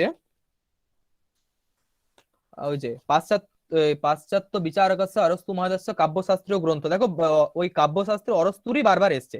মানে তোমাদের ক্রোচে যেটা আমি বললাম প্রথমে, সেটা তোমরা এখন দেখে নিচ্ছ, যে ক্রোচেরটা কিন্তু আসেনি, মানে তোমাদের জন্য ক্রোচেটা ইম্পর্টেন্ট। ঠিক আছে, ক্রোচে তোমাদের জন্য আসছে। বলো এবার, এই যে কার গ্রন্থ চাইছে? অরস্তু মহোদয়ের দুটো গ্রন্থ জানতে চাইছে। দুটো গ্রন্থের নাম বলে দাও। রেথরিক্স আর পোয়েট্রিক্স। এক্স্যাক্টলি, এই দুটো গ্রন্থ হচ্ছে এনার লেখা। তাহলে হয়ে গেল।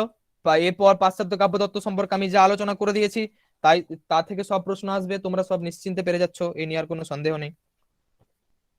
এরপরে দেখো, কবিদের এবং কাব্যগ্রন্থ আমি যা যা বলেছি। ত্রিবিক্রম ভট্টের চম্পু কাব্যটার নাম কি? নলচম্পু।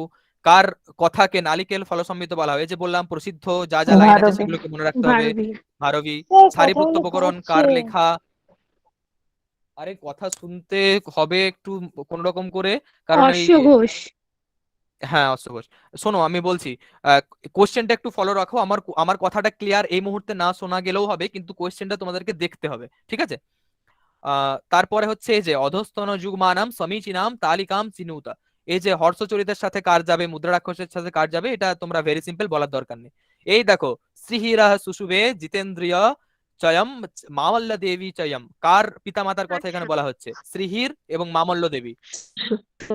শ্রীহর্ষ।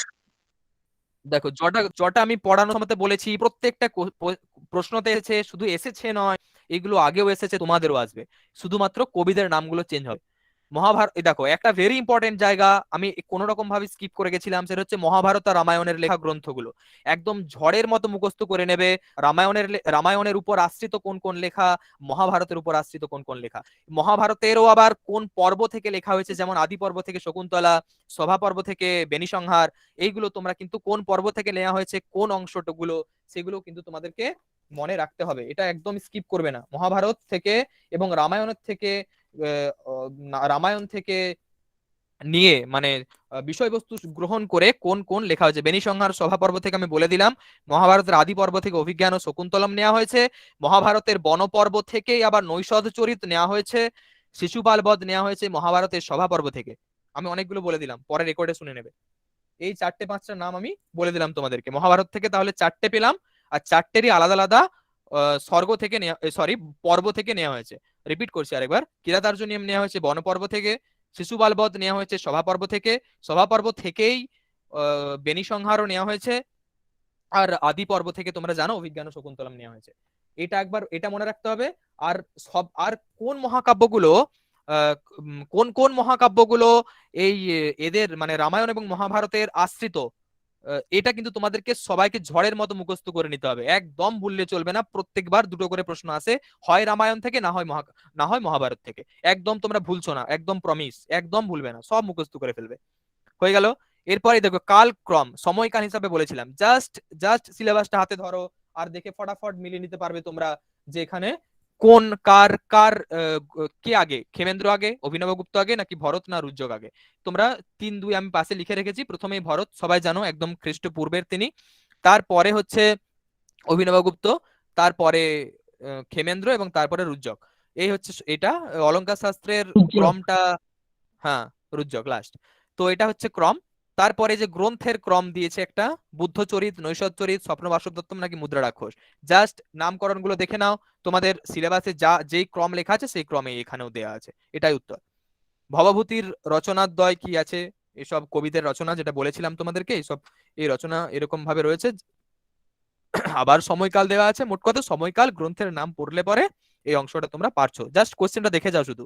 সব সময়কাল গ্রন্থের নাম, মহাভারতের উপর নাকি রামায়ণের উপর, নাকি সময়কাল, নাকি গ্রন্থের নাম, নাকি ক্রমে সাজাও, যে কথা আমি আলোচনা অলরেডি করে দিয়েছি, এগুলোই সেখানে সবকিছু রয়েছে।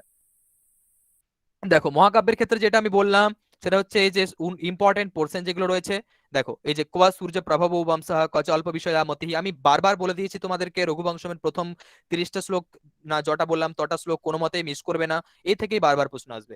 কহ সূর্য প্রভাব বংশ এসছে, দেখো আবার পরেও তোমরা দেখতে পাবে। দেখো ন বাঞ্ছনীয় প্রভাব অনুজু বিভি, আমি বলেছি কিরাতার্জুনিয়ম তোমাদের পড়া আছে, বারবার পড়ে নেবে এটা। এই যে নিপিয়জস্য ক্ষিতিরক্ষিণঃ কথা, একদম প্রথম থেকে নৈষধ চরিতমের একদম কিছু ফার্স্ট 10-15টা 5-10টা শ্লোকের মধ্যেই এই আচ্ছা এটা তো 2-3 নাম্বার শ্লোক, নিপিয়জস্য ক্ষিতিরক্ষিণঃ কথাটা, এটা অতএব নৈষধ চরিতের প্রথম 30-40টা শ্লোক তোমরা পড়ে ফেলছো। কিরাতার্জুনিয়মের এই যে রস, কোন মহাকাব্যের কি রস প্রধান, এটা তোমাদেরকে জানতে হবে, বীর রস কিরাতার্জুনিয়মের ক্ষেত্রে, বাকিগুলো সিঙ্গারি মূলত আছে, শিশুপাল বধে বীর আছে। এই দেখো শিশুপালের আলোচনা যেটা আমি তোমাদেরকে বললাম, স বাল আসিত বপুসা চতুর্ভুজ, এটা কাকে বলা হচ্ছে, এটা শিশুপালকে বলা হচ্ছে। ঠিক আছে, তো এই যে আলোচনাগুলো আমি যা যা কথা বলেছি, হ্যাঁ প্রত্যেকটা প্রশ্নতে এসছে, রিপিট করেছি, যা বললাম আমি সব প্রশ্নতে এসেছে, তোমাদেরও আসবে, তোমরা একদম দৃঢ় বিশ্বাস রেখো আমার উপরে এবং সেইভাবে পরীক্ষা দিতে যাও। এই দেখো নল, আমি বলে দিয়েছি, কথা প্রসঙ্গেষু মিতাহ সখী মুখাত তৃণেপি তন্বা নলনা মণিশ্রুতে অত্র নলপদস্য কো অর্থঃ, নলপদের কি কি অর্থ এখানে, তৃণ, আমি বারবার বললাম নলের অর্থ তৃণ দেওয়া হয়েছে। এই দেখো সহস্র গুণমৎসরষ্টু মাদত্তেহি রসম রবিহি, এটা কোথায় পাওয়া যায়, রঘুবংশে, একদম প্রথমেই কিছু কয়েকটা শ্লোকের পরে এটা পেয়ে যাবে। এখানে একটা অলংকার দিয়েছে, এখানে উপমা অলংকার আছে, শ্লিষ্ট উপমা।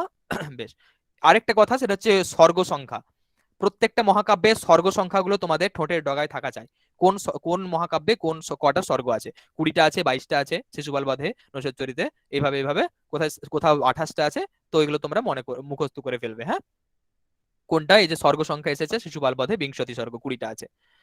এইভাবে কোন কোন লাইন তুলে দিয়েছে, এই যে তুষার মূর্তি বলতে কাকে বোঝানো হয়েছে এখানে, তুষারমূর্তি বলতে অফকোর্স চন্দ্রকে বোঝানো হচ্ছে, এটা দেখতেই পাবে তোমরা গ্রন্থটা পড়লেই।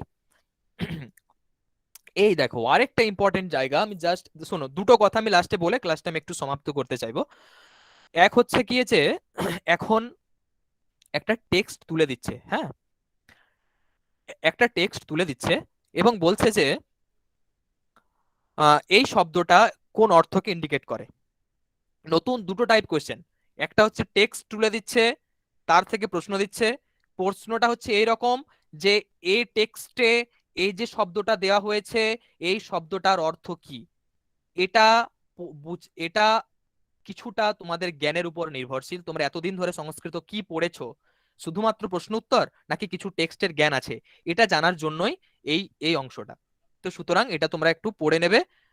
তোমরা গদ্য কাব্যগুলোকে আমি এই আমাদের স্টুডেন্ট গুলোকে সবার জন্যই বলছি আমি, তোমরা একটু ভালো করে হর্ষচরিত, কাদম্বরী আর ওই যে শুকনাসুপদেশটা আছে এইগুলোর তোমরা শব্দগুলোকে ফলো রেখো, এখানে প্রচুর নতুন নতুন শব্দ পাবে। তার সাথে মহাকাব্যগুলো পড়তে গিয়ে যে যে নতুন শব্দগুলো তোমরা পাচ্ছ, অনরুসারথিহি ইত্যাদি ইত্যাদি, আরো শ্লোক আরো অনেক শব্দ তোমাদেরকে বলেছি, সেই শব্দগুলোকে মার্ক করে রাখো। এইরকম টাইপের এই যে তুষার মূর্তিহি শব্দ পেলে, এই শব্দগুলোকেই ওরা তুলে নিয়ে দেখবে একটা টেক্সট বানিয়ে দেবে এবং সেখানে দিয়ে দেবে এই শব্দটা কাকে বোঝাচ্ছে। তখন তোমাদেরকে কিন্তু সেখান থেকে লিখে নিতে হবে। যদি তোমাদের শাস্ত্রের একটু পড়াশোনা করেছো, মানে শব্দার্থগুলো যদি পড়েছো, শুধুমাত্র বাংলা অর্থগুলো পড়ে না কাটিয়ে দিয়েছো, তাহলে তোমরা কিন্তু এর উত্তর অনায়াসে পারবে। তো সুতরাং এটা তোমাদের জন্য খুব সিম্পল হয়ে যাবে। তোমরা গদ্য কাব্যগুলোকে ভালো করে পড়ো, মহাকাব্যের শিশুপালবধ নৈষচ্যরিতে অনেক শব্দ পাবে নতুন নতুন, সেই শব্দগুলোকে তোমরা পড়ছো, এটা অবশ্যই পড়বে, তাহলে তোমাদের এই পোর্শনটা হয়ে যাবে। এরপরে আরেকটা যেটা, সেটা একটু একটু বোঝার শুধু, আর কিছু না। আচ্ছা সরি,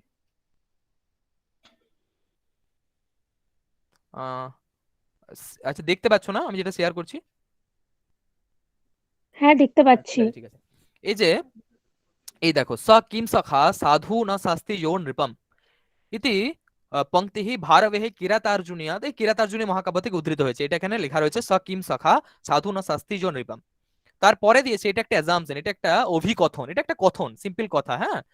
তার একটা রিজন দিয়েছে এখানে, আর এটা হচ্ছে কারণ। কি কারণ না, বনেচর যুধিষ্ঠিরের প্রতি দুর্যোধনের যুধিষ্ঠিরকে দুর্যোধনের সত্য বৃত্তান্তগুলোকে অববোধহিতুম বদতি। সে বনেচর এখন যুধিষ্ঠিরকে দুর্যোধনের যা যা কথা, সে দুর্যোধনের কাছে যা যা দেখে এসেছে সেগুলো সব সত্য কথা বলছে, হ্যাঁ, বৃত্তান্তগুলো যথাযথভাবে সে উপস্থাপন করছে। ঠিক আছে, এটা সেকেন্ডটা, কারণটা দিয়েছে।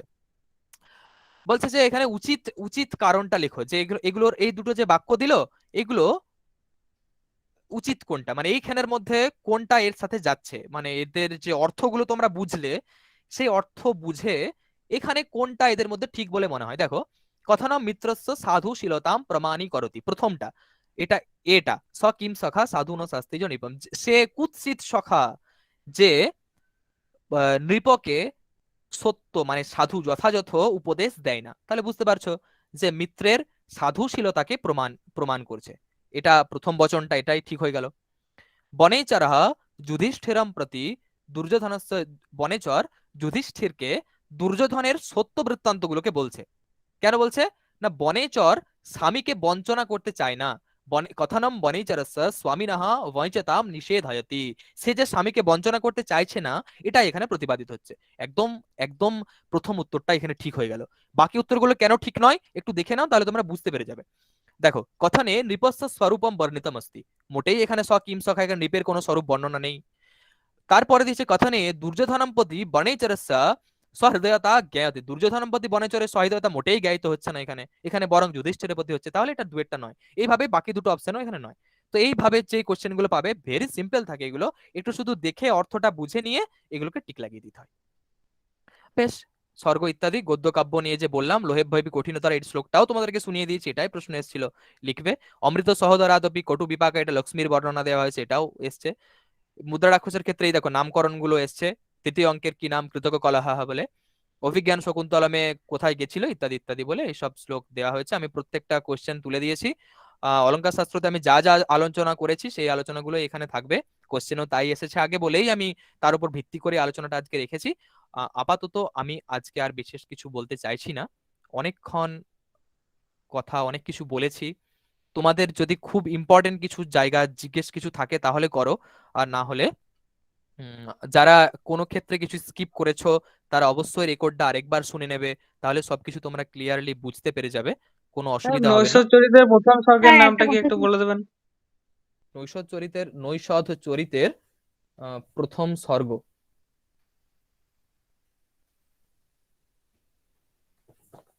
একটা সেকেন্ড শুধু দাঁড়িয়ে যাবে। আচ্ছা, কেউ কেউ এই মুহূর্তে কারুর যদি মনে রয়েছে সে একটু বলে নাও, আর না হলে আমি 1 সেকেন্ড সময় নিতে হবে আমাকে। বেশ, বুঝতে পারছি কারোরই মনে নেই। হ্যালো স্যার, শোনা হ্যাঁ যাচ্ছে? হ্যাঁ, বলো আহ, বলো। স্যার হ্যাঁ রিমা স্যার এই বলো। হ্যাঁ, এই প্রশ্নের উত্তর স্যার আপনি কাইন্ডলি গ্রুপে একটু জানিয়ে দিবেন, তাহলে সকলেই আচ্ছা পেয়ে আচ্ছা, ঠিক যাবে। ঠিক ঠিক, হ্যাঁ এই ঠিক মুহূর্তে আছে, ওকে আমি একটু বলতে ওকে হবে, এটা ওকে। আমার খেয়ালে আছে না, ঠিক। অনেকটা আমি সময় এখানে হয়ে গেছে। হ্যাঁ শেষ করলাম এখানে আমি। আপনাদের আর কারো যদি কোনো জিজ্ঞাস্য বিষয় থেকে থাকে আপনারা স্যারকে প্রশ্ন করতে পারেন। স্যার একটা কোশ্চেন আছে। হ্যাঁ হ্যাঁ, বলুন বলুন, স্যারকে বলুন।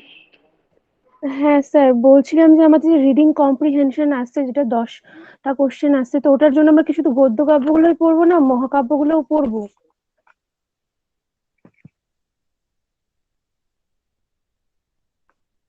হ্যালো। হ্যাঁ, আমি বলছি যে একসাথে 10টা প্রশ্ন এসছে, রিসেন্ট কোন প্রশ্ন থেকে এরকম এসেছিল রিডিং কম্প্রিহেনশন থেকে 10টা কোশ্চেন এরকম হ্যাঁ তো স্যার, 2020তেই তো এসেছিল, যেটা কাদম্বরী থেকে 5টা দিয়েছিল আর নিরুক্ত থেকে দিয়েছিল 5টা। আচ্ছা, তাহলে সেক্ষেত্রে তোমাদেরকে ওটা কোনো ইম্পর্টেন্ট কিছু বলে দেওয়া যাবে না। আমি যেটা আগে বললাম সেটা আরেকবার রিপিট করব।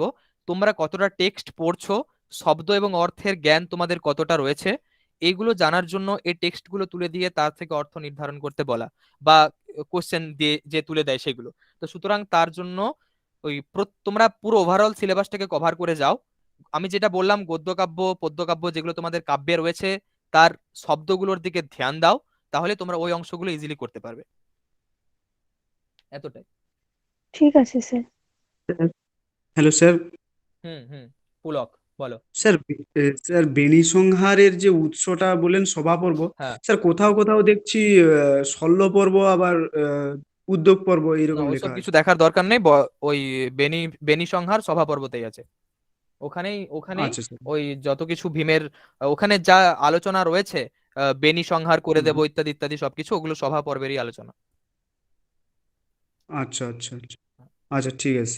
ওকে, বেশ। আর বলো। এবার যদি কারো কোনো জিজ্ঞাস্য বিষয় থেকে থাকে আপনারা কাইন্ডলি গ্রুপে জানাবেন, আমরা অবশ্যই চেষ্টা করব আপনাদের সকল প্রশ্নের উত্তর দিতে। আজকে অনেকটা সময় হয়েছে, আমরা ক্লাস একেবারেই শেষের পথে, এখানে আমরা ক্লাস শেষ করব। আমরা ধন্যবাদ জানাই ভাস্কর বাবুকে ওনার সুগভীর এবং সুবিস্তৃত আলোচনার জন্য, এবং সাথে সাথে ধন্যবাদ জানাই আপনাদেরও। প্রায় 1.5 ঘন্টা সময় পেরিয়ে গেছে, আপনারা ধৈর্য ধরে ক্লাসটি করেছেন। আপনাদের সকলকে ভারতীয় বিদ্যা চর্চা পরিবারের পক্ষ থেকে অসংখ্য ধন্যবাদ। আপনাদের সকলের যে স্বপ্ন নিয়ে আজকে ক্লাসে এসেছেন সেই স্বপ্ন পূরণ হোক। আমরা ভারতীয় বিদ্যা চর্চা পরিবারের পক্ষ থেকে ঠাকুরমা স্বামীজির কাছে এই প্রার্থনা জানিয়ে আমরা আজকের ক্লাস আমরা শেষ করলাম। শুভরাত্রি সবাইকে। ধন্যবাদ স্যার। শুভরাত্রি স্যার। স্যার আপনাদেরও অসংখ্য ধন্যবাদ।